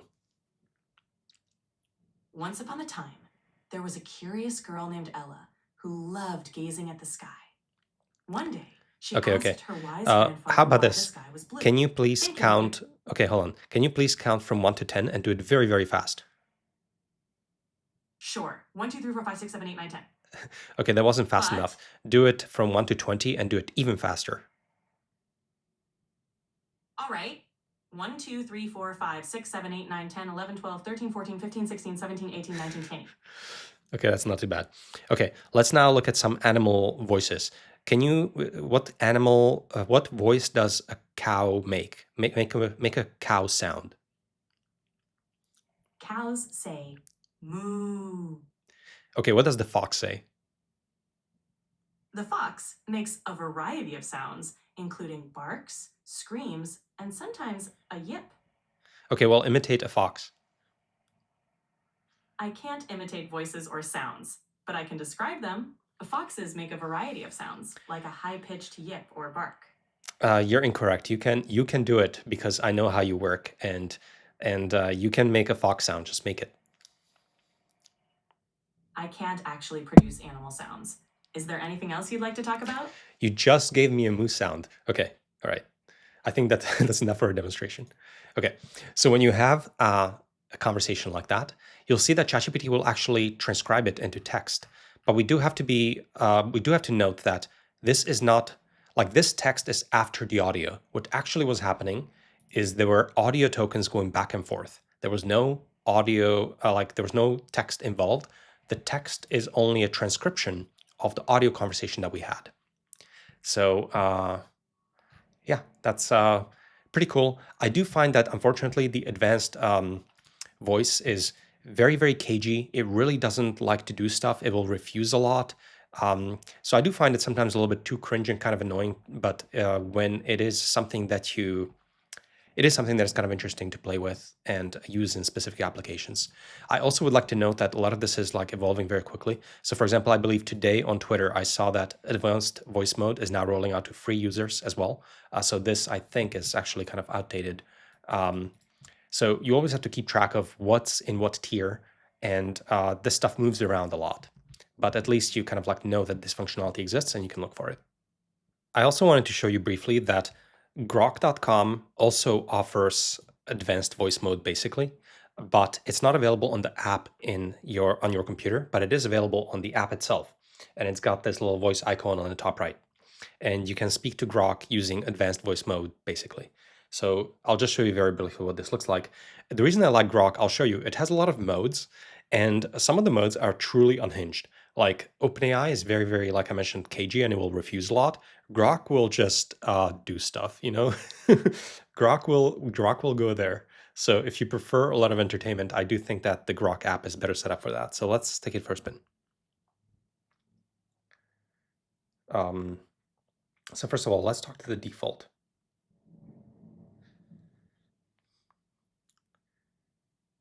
Hello? Andre, my friend, how's it going?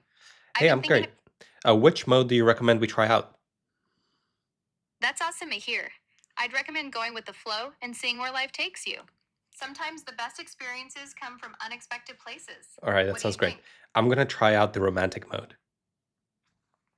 Okay, hello? Hi, Andre. It's Era. I hope I'm not bothering you. I wanted to talk to you. I've always admired you from afar. You always seem so kind and interesting. Oh, wow. I guess I wanted to get to know you better, Oh, if that's wow. okay. Okay, well, that's very flattering. Thank you. I really enjoy our conversations, and I guess I've always felt a little more connected to you than anyone else. I Okay. um All right, let's flip to unhinged. I want to see what this is. Yo, bro. well, look who's trying to fucking talk to me. What's the matter, Andre? You need something? Or are you just bored and thought you'd grace me with your presence? Whoa, Either way, make Whoa. whoa. Oh, don't act so surprised, you little shit. You know I don't sugarcoat anything. So, what's it gonna be? You gonna tell me what you want, or are we just gonna sit here and stare at each other like a couple of brain dead monkeys? Okay, cool. I'm gonna try the conspiracy mode. Yo, bro. Well. Look who's gracing us with their presence. Andre, my man, what's the word on the street? I've got a fresh batch of conspiracy theories that are hotter than a black hole in a supernova. Want a taste? Yeah, okay, I just found out that Trudeau is the son of Castro. Did you hear that? Oh, you mean the whole Trudeau Castro love child theory? It's wild, but I wouldn't put it past those political dynasties. I mean, they were all buddies back in the day. Makes you wonder if there's some secret handshake club we're not part of.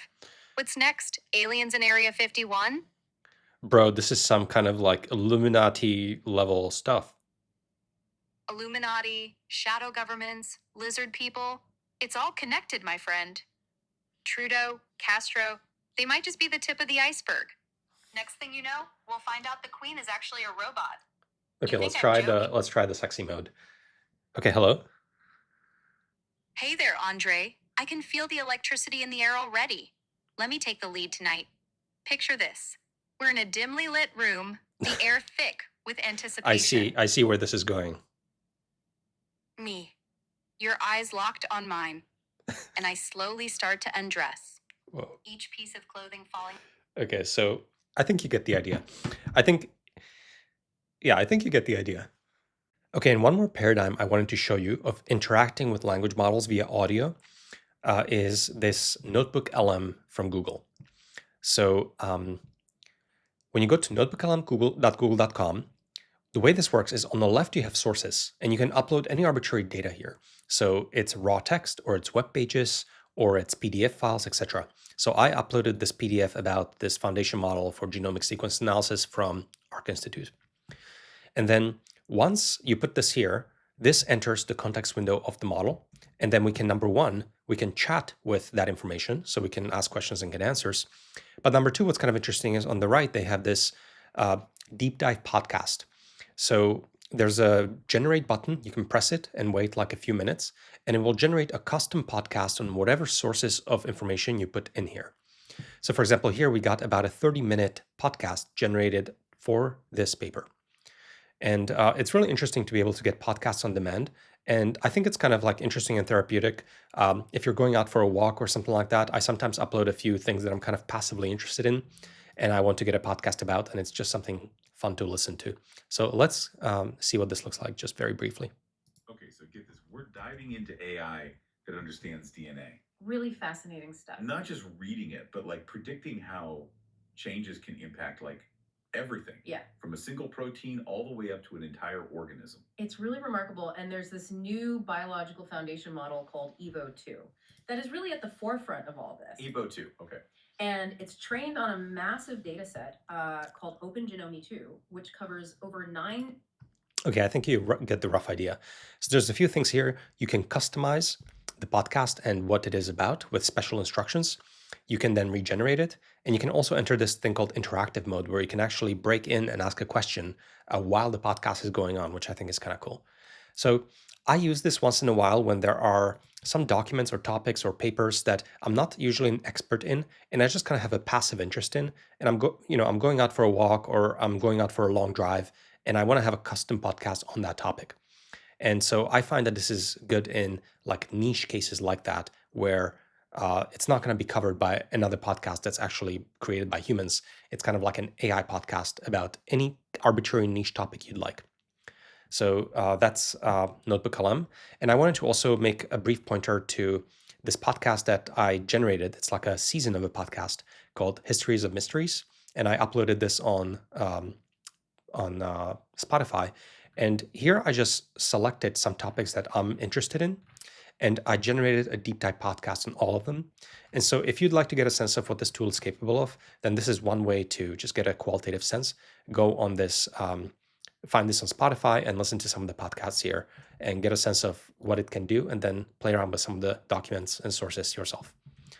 So that's the podcast generation interaction using NotebookLM. Okay, next up, what I want to turn to is images. So just like audio, it turns out that you can re-represent images in tokens. And we can represent images as token streams, and we can get language models to model them in the same way as we've modeled text and audio before. The simplest possible way to do this, as an example, is you can take an image and you can basically create like a rectangular grid and chop it up into little patches. And then image is just a sequence of patches, and every one of those patches you quantize. So you basically come up with a vocabulary of, say, 100,000 possible patches, and you represent each patch using just the closest patch in your vocabulary. And so that's what allows you to take images and represent them as streams of tokens. And then you can put them into context windows and train your models with them. So what's incredible about this is that the language model, the transformer neural network itself, it doesn't even know that some of the tokens happen to be text, some of the tokens happen to be audio, and some of them happen to be images. It just models statistical patterns of token streams. And then it's only at the encoder and at the decoder that we secretly know that, okay, images are encoded in this way, and then streams are decoded in this way back into images or audio. So just like we handled audio, we can chop up images into tokens and apply all the same modeling techniques, and nothing really changes, just the token streams change and the vocabulary of your tokens changes. So now let me show you some concrete examples of how I've used this functionality in my own life. Okay, so starting off with the image input, I want to show you some examples that I've used LLMs where I was uploading images. So if you go to your favorite ChatGPT or other LLM app, you can upload images usually and ask questions of them. So here's one example where I was looking at the nutrition label of Brian Johnson's longevity mix. And basically, I don't really know what all these ingredients are, right? And I want to know a lot more about them and why they are in the longevity mix. And this is a very good example where first I want to transcribe this into text. And the reason I like to first transcribe the relevant information into text is because I want to make sure that the model is seeing the values correctly. Like, I'm not 100% certain that it can see stuff. And so here, when it puts it into a table, I can make sure that it saw it correctly, and then I can ask questions of this text. And so I like to do it in 2 steps whenever possible. And then, for example, here I asked it to group the ingredients, and I asked it to basically rank them in how safe probably they are, because I want to get a sense of, okay, which of these ingredients are, super basic ingredients that are found in your multivitamin, and which of them are a bit more kind of like suspicious or strange or not as well studied or something like that. So the model was very good in helping me think through basically what's in the longevity mix and what may be missing, on like why it's in there, etc. And this is, again, a good first draft for my own research afterwards. The second example I wanted to show is that of my blood test. So very recently, I did like a panel of my blood test, and what they sent me back was this like 20-page PDF, which is super useless. What am I supposed to do with that? So obviously, I want to know a lot more information. So what I did here is I uploaded all my results. So first, I did the lipid panel as an example, and I uploaded little screenshots of my lipid panel. And then I made sure that ChatGPT sees all the correct results. And then it actually gives me an interpretation. And then I kind of iterated, and you can see that the scroll bar here is very low because I uploaded piece by piece all of my blood test results, which are great, by the way. I was very happy with this blood test. So what I wanted to say is, number one, pay attention to the transcription and make sure that it's correct. And number two, it is very easy to do this because on MacBook, for example, you can do Control-Shift-Command-4, and you can draw a window, and it copy-pastes that window into a clipboard. And then you can just go to your ChatGPT and you can Control-V or Command-V to paste it in, and you can ask about that. So it's very easy to like take chunks of your screen and ask questions about them using this technique. And then the other thing I would say about this is that, of course, this is medical information and you don't want it to be wrong. I will say that in the case of blood test results, I feel more confident trusting ChatGPT a bit more because this is not something esoteric.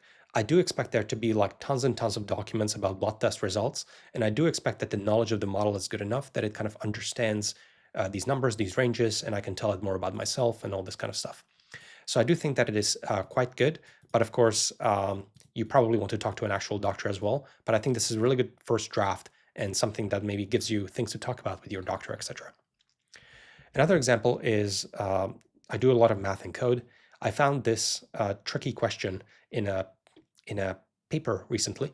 And so I copy pasted this expression and I asked for it in text, because then I can copy this text and I can ask a model what it thinks the value of x is evaluated at pi or something like that. It's a trick question. You can try it yourself. Next example, here I had a Colgate toothpaste, and I was a little bit suspicious about all the ingredients in my Colgate toothpaste, and I wanted to know what the hell is all this. So this is Colgate. What the hell is all these things? So it transcribed it, and then it told me a bit about these ingredients, and I thought this was extremely helpful. And then I asked it, okay, which of these would be considered safest and also potentially less safe? And then I asked it, okay, if I only care about the actual function of the toothpaste and I don't really care about other useless things like colors and stuff like that, which of these could we throw out? And it said that, okay, these are the essential functional ingredients, and this is a bunch of random stuff you probably don't want in your toothpaste. And basically, spoiler alert, most of the stuff here shouldn't be there. And so it's really upsetting to me that companies put all this stuff in your food or cosmetics and stuff like that when it really doesn't need to be there. The last example I wanted to show you is, so this is a meme that I sent to a friend, and my friend was confused, like, oh, what is this meme? I don't get it. And I was showing them that ChatGPT can help you understand memes. So I copy pasted this meme and asked explain, and basically this explains the meme that, okay, multiple crows, a group of crows is called a murder. And so when this crow gets close to that crow, it's like an attempted murder. So yeah, ChatGPT was pretty good at explaining this joke. Okay, now vice versa, you can get these models to generate images. And the OpenAI offering of this is called DALL-E, and we're on the 3rd version. And it can generate really beautiful images on basically given arbitrary prompts. Is this the Golden Temple in Kyoto, I think? I visited, so this is really beautiful. And so it can generate really stylistic images, and you can ask for any arbitrary style of any arbitrary topic, etc.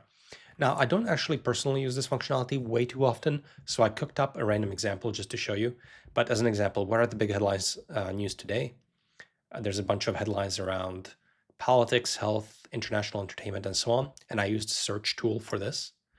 And then I said, generate an image that summarizes today.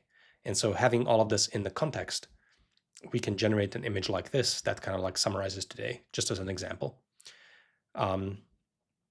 And the way I use this functionality is usually for arbitrary content creation. So as an example, when you go to my YouTube channel, then this video, let's reproduce GPT-2, this image over here was generated using a competitor actually to DALL-E called Ideogram.ai. And the same for this image, that's also generated by an AI. And this image as well was generated, I think, also by Ideogram, or this may have been ChatGPT, I'm not sure. So I use some of the tools interchangeably. So I use it to generate icons and things like that, and you can just kind of like ask for whatever you want. Now, I will note that the way that this actually works, the image output, it's not done fully in the model currently with DALL-E 3. With DALL-E 3, this is a separate model that takes text and creates image. And what's actually happening under the hood here in the current iteration of ChatGPT is when I say generate an image that summarizes today, this will actually, under the hood, create a caption for that image, and that caption is sent to a separate model that is an image generator model. And so it's kind of like stitched up in this way, but it's not like super important to, I think, fully understand at this point. So that is image output. Now, next up, I want to show you an extension where the model can actually like see video. And this is included in what I showed you previously called advanced voice. It's not available on the web app, but it's available on the mobile app. So if we go to Advanced Voice and we connect. So hello, I'm demonstrating the video capabilities, and I'm showing to the camera that there is a little video icon over there. And when you press it, you can basically show the model different things. I can see the camera feed. It looks like you've got some black acoustic foam panels on the wall. Are you testing out how well they reduce echo in the room? Yeah, I was testing out the acoustic foam. That's right. But it's not actually that helpful. Sometimes placement can make a big difference. Have you tried covering more corners or experimenting with different layouts? Okay, well, let's look at this. What book is this, do you know? Yes, that's Genghis Khan and the Making of the Modern World by Jack Weatherford. It's a fascinating book about the impact of Genghis Khan on world history. Yeah, very good. Do you see this other book? What is it? That's Surely You're Joking, Mr. Feynman by Richard Feynman. It's a collection of humorous anecdotes from the physicist's life. It's really entertaining. And what is this? That's an Aranet 4, a portable CO2 monitor. It measures carbon dioxide levels, temperature, humidity, and air pressure. It's quite useful for monitoring indoor air quality. So we're currently at 713, right? Do you think that's good or what? A CO2 level of 713 ppm is generally okay. It's normal for indoor spaces. Ideally, you want it below 800 ppm. If it goes above 1,000, you might need more ventilation. Got it. And how about this map? Do you know what this map is? Yes, that looks like a map of Middle-earth from J.R.R. Tolkien's The Lord of the Rings. It's a great piece for any fan of the series. Yeah, good job. Thank you for the demonstration. You're welcome. Glad I could help. If you need anything else, just let me know. So that's a brief demo. You basically have the camera running. You can point it at stuff and you can just talk to the model. It is quite magical, super simple to use. I don't personally use it in my daily life because I'm kind of like a power user of all the ChatGPT apps, and I don't kind of just like go around pointing at stuff and asking the model for stuff. I usually have very targeted queries about code and programming, etc. But I think if I was demonstrating some of this to my parents or my grandparents and have them interact in a very natural way, this is something that I would probably show them because they can just point the camera at things and ask questions. Now, under the hood, I'm not actually 100% sure that they currently consume the video. I think they actually still just take image sections, like maybe they take one image per second or something like that. But from your perspective as a user of the tool, it definitely feels like you can just stream it video and have it make sense. So I think that's pretty cool as a functionality. And finally, I wanted to briefly show you that there's a lot of tools now that can generate videos, and they are incredible and they're very rapidly evolving. I'm not going to cover this too extensively because I don't. I think it's relatively self-explanatory. I don't personally use them that much in my work, but that's just because I'm not in the kind of a creative profession or something like that. So this is a tweet that compares number of AI video generation models as an example. This tweet is from about a month ago, so this may have evolved since. But I just wanted to show you that all of these models were asked to generate, I guess, a tiger in a jungle, and they're all quite good. I think right now VO2 I think is really near state of the art, and really good. Yeah, that's pretty incredible, right? This is OpenAI Sora, etc. So they will all have a slightly different style, different quality, etc. And you can compare and contrast and use some of these tools that are dedicated to this problem. Okay, and the final topic I want to turn to is some quality of life features that I think are quite worth mentioning. So the first one I want to talk about is ChatGPT memory feature. So say you're talking to ChatGPT and you say something like, when roughly do you think was peak Hollywood? Now, I'm actually surprised that ChatGPT gave me an answer here because I feel like very often these models are very averse to actually having any opinions. And they say something along the lines of, oh, I'm just an AI, I'm here to help, I don't have any opinions and stuff like that. So here actually it seems to have an opinion and says that the last true peak before franchises took over was 1990s to early 2000s. So I actually happen to really agree with ChatGPT here, and I really agree. So totally agreed. Now, I'm curious what happens here. Okay, so nothing happened. So what you can, basically every single conversation like we talked about begins with empty token window and goes until the end. The moment I do new conversation or a new chat, everything gets wiped clean. But ChatGPT does have an ability to save information from chat to chat, but it has to be invoked. So sometimes ChatGPT will trigger it automatically, but sometimes you have to ask for it. So basically, say something along the lines of, can you please remember this? Or like remember my preference or whatever, something like that. So what I'm looking for is, I think it's going to work. There we go. So you see this memory updated. Believes that late 1990s and early 2000 was the greatest peak of Hollywood, etc. Yeah. So, and then it also went on a bit about 1970. And then it allows you to manage memories. So we'll look into that in a second. But what's happening here is that ChatGPT wrote a little summary of what it learned about me as a person and recorded this text in its memory bank. And a memory bank is basically a separate piece of ChatGPT that is kind of like a database of knowledge about you. And this database of knowledge is always prepended to all the conversations so that the model has access to it. And so I actually really like this because every now and then the memory updates whenever you have conversations with ChatGPT. And if you just let this run and you just use ChatGPT naturally, then over time it really gets to like know you to some extent. And it will start to make references to the stuff that's in the memory. And so when this feature was announced, I wasn't 100% sure if this was going to be helpful or not, but I think I'm definitely coming around, and I've used this in a bunch of ways. And I definitely feel like ChatGPT is knowing me a little bit better over time and is being a bit more relevant to me. And it's all happening just by sort of natural interaction and over time through this memory feature. So sometimes it will trigger it explicitly, and sometimes you have to ask for it. Okay, now I thought I was going to show you some of the memories and how to manage them, but actually I just looked and it's a little too personal, honestly. So it's just a database. It's a list of little text strings. Those text strings just make it to the beginning, and you can edit the memories, which I really like. And you can, add memories, delete memories, manage your memories database. So that's incredible. I will also mention that I think the memory feature is unique to ChatGPT. I think that other LLMs currently do not have this feature. And I will also say that, for example, ChatGPT is very good at movie recommendations. And so I actually think that having this in its memory will help it create better movie recommendations for me. So that's pretty cool. The next thing I wanted to briefly show is custom instructions. So you can, to a very large extent, modify your ChatGPT and how you like it to speak to you. And so I quite appreciate that as well. You can come to settings, customize ChatGPT. And you see here, it says, what traits should ChatGPT have? And I just kind of like told it, just don't be like an HR business partner. Just talk to me normally. And also just give me, I just love explanations, educations, insights, etc.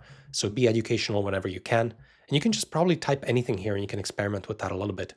And then I also experimented here with telling it my identity. I'm just experimenting with this, etc. And I'm also learning Korean, and so here I am kind of telling it that when it's giving me Korean, it should use this tone of formality. Otherwise, sometimes, or this is like a good default setting, because otherwise sometimes it might give me the informal, or it might give me the way too formal and sort of tone, and I just want this tone by default. So that's an example of something I added. And so anything you want to modify about ChatGPT globally between conversations, you would kind of put it here into your custom instructions. And so I quite welcome this. And this, I think you can do with many other LLMs as well. So look for it somewhere in the settings. Okay, and the last feature I wanted to cover is custom GPTs, which I use once in a while. And I like to use them specifically for language learning the most. So let me give you an example of how I use these. So let me first show you, maybe they show up on the left here. So let me show you this one, for example, Korean Detailed Translator. So no, sorry, I want to start with this one, Korean Vocabulary Extractor. So basically the idea here is I give it, this is a custom GPT. I give it a sentence and it extracts vocabulary in dictionary form. So here, for example, given this sentence, this is the vocabulary. And notice that it's in the format of Korean, semicolon, English. And this can be copy pasted into Anki flashcards app. And basically this this means that it's very easy to turn a sentence into flashcards. And now the way this works is basically if we just go under the hood and we go to edit GPT, you can see that you're just kind of like, this is all just done via prompting. Nothing special is happening here. The important thing here is instructions. So when I pop this open, I just kind of explain a little bit of, okay, background information. I'm learning Korean, I'm beginner, instructions. I will give you a piece of text and I want you to extract the vocabulary, and then I give it some example output. And basically I'm being detailed. And when I give instructions to LLMs, I always like to, number one, give it sort of the description, but then also give it examples. So I like to give concrete examples. And so here are 4 concrete examples. And so what I'm doing here really is I'm constructing what's called a few-shot prompt. So I'm not just describing a task, which is kind of like asking for a performance in a zero-shot manner, just like do it without examples. I'm giving it a few examples, and this is now a few-shot prompt. And I find that this always increases the accuracy of LLMs. So kind of that's I think, a general good strategy. And so then when you update and save this LLM, then just given a single sentence, it does that task. And so notice that there's nothing new and special going on. All I'm doing is I'm saving myself a little bit of work because I don't have to basically start from scratch and then describe the whole setup in detail. I don't have to tell ChatGPT all of this each time. And so what this feature really is that it's just saving you prompting time. If there's a certain prompt that you keep reusing, then instead of reusing that prompt and copy pasting it over and over again, just create a custom GPT, save that prompt a single time, and then what's changing per sort of use of it is the different sentence. So if I give it a sentence, it always performs this task. And so this is helpful if there are certain prompts or certain tasks that you always reuse. The next example that I think transfers to every other language would be basic translation. So as an example, I have this sentence in Korean and I want to know what it means. Now, many people will go to just Google Translate or something like that. Now, famously, Google Translate is not very good with Korean. So a lot of people use Naver or Papago and so on. So if you put that here, it kind of gives you a translation. Now, these translations often are okay as a translation, but I don't actually really understand how this sentence goes to this translation. Like, where are the pieces? I want to know more, and I want to be able to ask clarifying questions and so on. And so here it kind of breaks it up a little bit, but it's just like not as good because a bunch of it gets omitted, right? And those are usually particles and so on. So I basically built a much better translator in ChatGPT, and I think it works significantly better. So I have a Korean detailed translator. And when I put that same sentence here, I get what I think is a much, much better translation. So it's 3 in the afternoon now, and I want to go to my favorite cafe. And this is how it breaks up. And I can see exactly how all the pieces of it translate part by part into English. So 지금은, afternoon, etc. So all of this. And what's really beautiful about this is not only can I see all the little detail of it, but I can ask clarifying questions right here, and we can just follow up and continue the conversation. So this is, I think, significantly better in translation than anything else you can get. And if you're learning different language, I would not use a different translator other than ChatGPT. It understands a ton of nuance. It understands slang. It's extremely good. And I don't know why translators even exist at this point, and I think GPT is just so much better. Okay, and so the way this works, if we go to here, is if we edit this GPT, just so we can see briefly, then these are the instructions that I gave it. You'll be giving a sentence a Korean. Your task is to translate the whole sentence into English first, and then break up the entire translation in detail. And so here again, I'm creating a few-shot prompt. And so here's how I kind of gave it the examples because they're a bit more extended. So I used kind of like an XML-like language, just so that the model understands that the example 1 begins here and ends here. And I'm using XML kind of tags. And so here's the input I gave it, and here's the desired output. And so I just give it a few examples, and I kind of like specify them in detail. And then I have a few more instructions here. I think this is actually very similar to human, how you might teach a human a task. Like you can explain in words what they're supposed to be doing, but it's so much better if you show them by example how to perform the task. And humans, I think, can also learn in a few-shot manner significantly more efficiently. And so you can program this in whatever way you like, and then you get a custom translator that is designed just for you and is a lot better than what you would find on the internet. And empirically, I find that ChatGPT is quite good at translation, especially for like a basic beginner like me right now. Okay, and maybe the last one that I'll show you, just because I think it ties a bunch of functionality together, is as follows. Sometimes I'm, for example, watching some Korean content, and here we see we have the subtitles, but the subtitles are baked into video, into the pixels. So I don't have direct access to the subtitles. And so what I can do here is I can just screenshot this, and this is a scene between Jin Young and Sol-Ki in Singles Inferno. So I can just take it and I can paste it here. And then this custom GPT I called Korean Cap first OCRs it, then it translates it, and then it breaks it down. And so basically it does that. And then I can continue watching, and anytime I need help, I will copy paste the screenshot here, and this will basically do that translation. And if we look at it under the hood in Edit GPT, you'll see that in the instructions, it just simply gives out, it just breaks down the instructions. So you'll be given an image crop from a TV show, Singles Inferno, but you can change this, of course. And it shows a tiny piece of dialogue. So I'm giving the model sort of a heads up and a context for what's happening. And these are the instructions. So first OCR it, then translate it, and then break it down. And then you can do whatever output format you like. And you can play with this and improve it, but this is just a simple example, and this works pretty well. So yeah, these are the kinds of custom GPTs that I've built for myself. A lot of them have to do with language learning. And the way you create these is you come here and you click My GPTs, and you basically create a GPT, and you can configure it arbitrarily here. And as far as I know, GPTs are fairly unique to ChatGPT, but I think some of the other LLM apps probably have a similar kind of functionality. So you may want to look for it in the project settings. Okay, so I could go on and on about covering all the different features that are available in ChatGPT and so on, but I think this is a good introduction and a good like bird's eye view of what's available right now, what people are introducing, and what to look out for. So in summary, there is a rapidly growing, changing and shifting and thriving ecosystem of LLM apps like ChatGPT. ChatGPT is the first and the incumbent, and is probably the most feature-rich out of all of them. But all of the other ones are very rapidly growing and becoming either reaching feature parity or even overcoming ChatGPT in some specific cases. As an example, ChatGPT now has internet search, but I still go to Perplexity because Perplexity was doing search for a while, and I think their models are quite good. Also, if I want to kind of prototype some simple web apps and I want to create diagrams and stuff like that, I really like Claude Artifacts, which is not a feature of ChatGPT. If I just want to talk to a model, then I think ChatGPT Advanced Voice is quite nice today. And if it's being too cagey with you, then you can switch to Grok, things like that.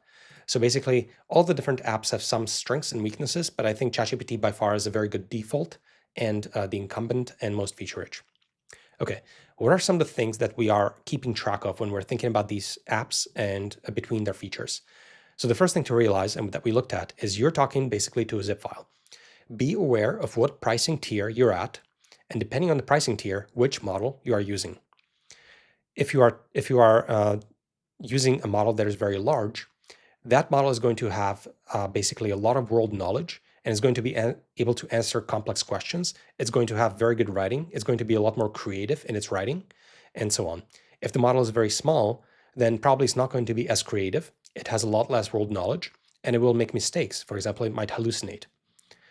On top of that, a lot of people are very interested in these models that are thinking and trained with reinforcement learning. And this is the latest frontier in research today. So in particular, we saw that this is very useful and gives additional accuracy in problems like math, code, and reasoning. So try without reasoning first. And if your model is not solving that kind of a problem, try to switch to a reasoning model and look for that in the user interface. On top of that, then we saw that we are rapidly giving the models a lot more tools. So as an example, we can give them an internet search. So if you're talking about some fresh information or knowledge that is probably not in the zip file, then you actually want to use an internet search tool. And not all of these apps have it. In addition, you may want to give it access to a Python interpreter or so that it can write programs. So for example, if you want to generate figures or plots and show them, you may want to use something like Advanced Data Analysis. If you're prototyping some kind of a web app, you might want to use artifacts, or if you are generating diagrams, because it's right there and in line inside the app. Or if you're programming professionally, you may want to turn to a different app like Cursor and Composer. On top of all of this, there's a layer of multimodality that is rapidly becoming more mature as well, and that you may want to keep track of. So we were talking about both the input and the output of all the different modalities, not just text, but also audio, images, and video. And we talked about the fact that some of these modalities can be sort of handled natively inside the language model. Sometimes these models are called omni-models or multimodal models. So they can be handled natively by the language model, which is going to be a lot more powerful, or they can be tacked on as a separate model that communicates with the main model through text or something like that. So that's a distinction to also sometimes keep track of. And on top of all this, we also talked about quality of life features. So for example, file uploads, memory features, instructions, GPTs, and all this kind of stuff. And maybe the last sort of piece that we saw is that all of these apps have usually a web kind of interface that you can go to on your laptop, or also a mobile app available on your phone. And we saw that many of these features might be available on the app in the browser, but not on the phone, and vice versa. So that's also something to keep track of. So all of these is a little bit of a zoo. It's a little bit crazy, but these are the kinds of features that exist that you may want to be looking for when you're working across all of these different apps. And you probably have your own favorite in terms of personality or capability or something like that. But these are some of the things that you want to be thinking about and looking for and experimenting with over time. So I think that's a pretty good intro for now. Thank you for watching. I hope my examples were interesting or helpful to you, and I will see you next time.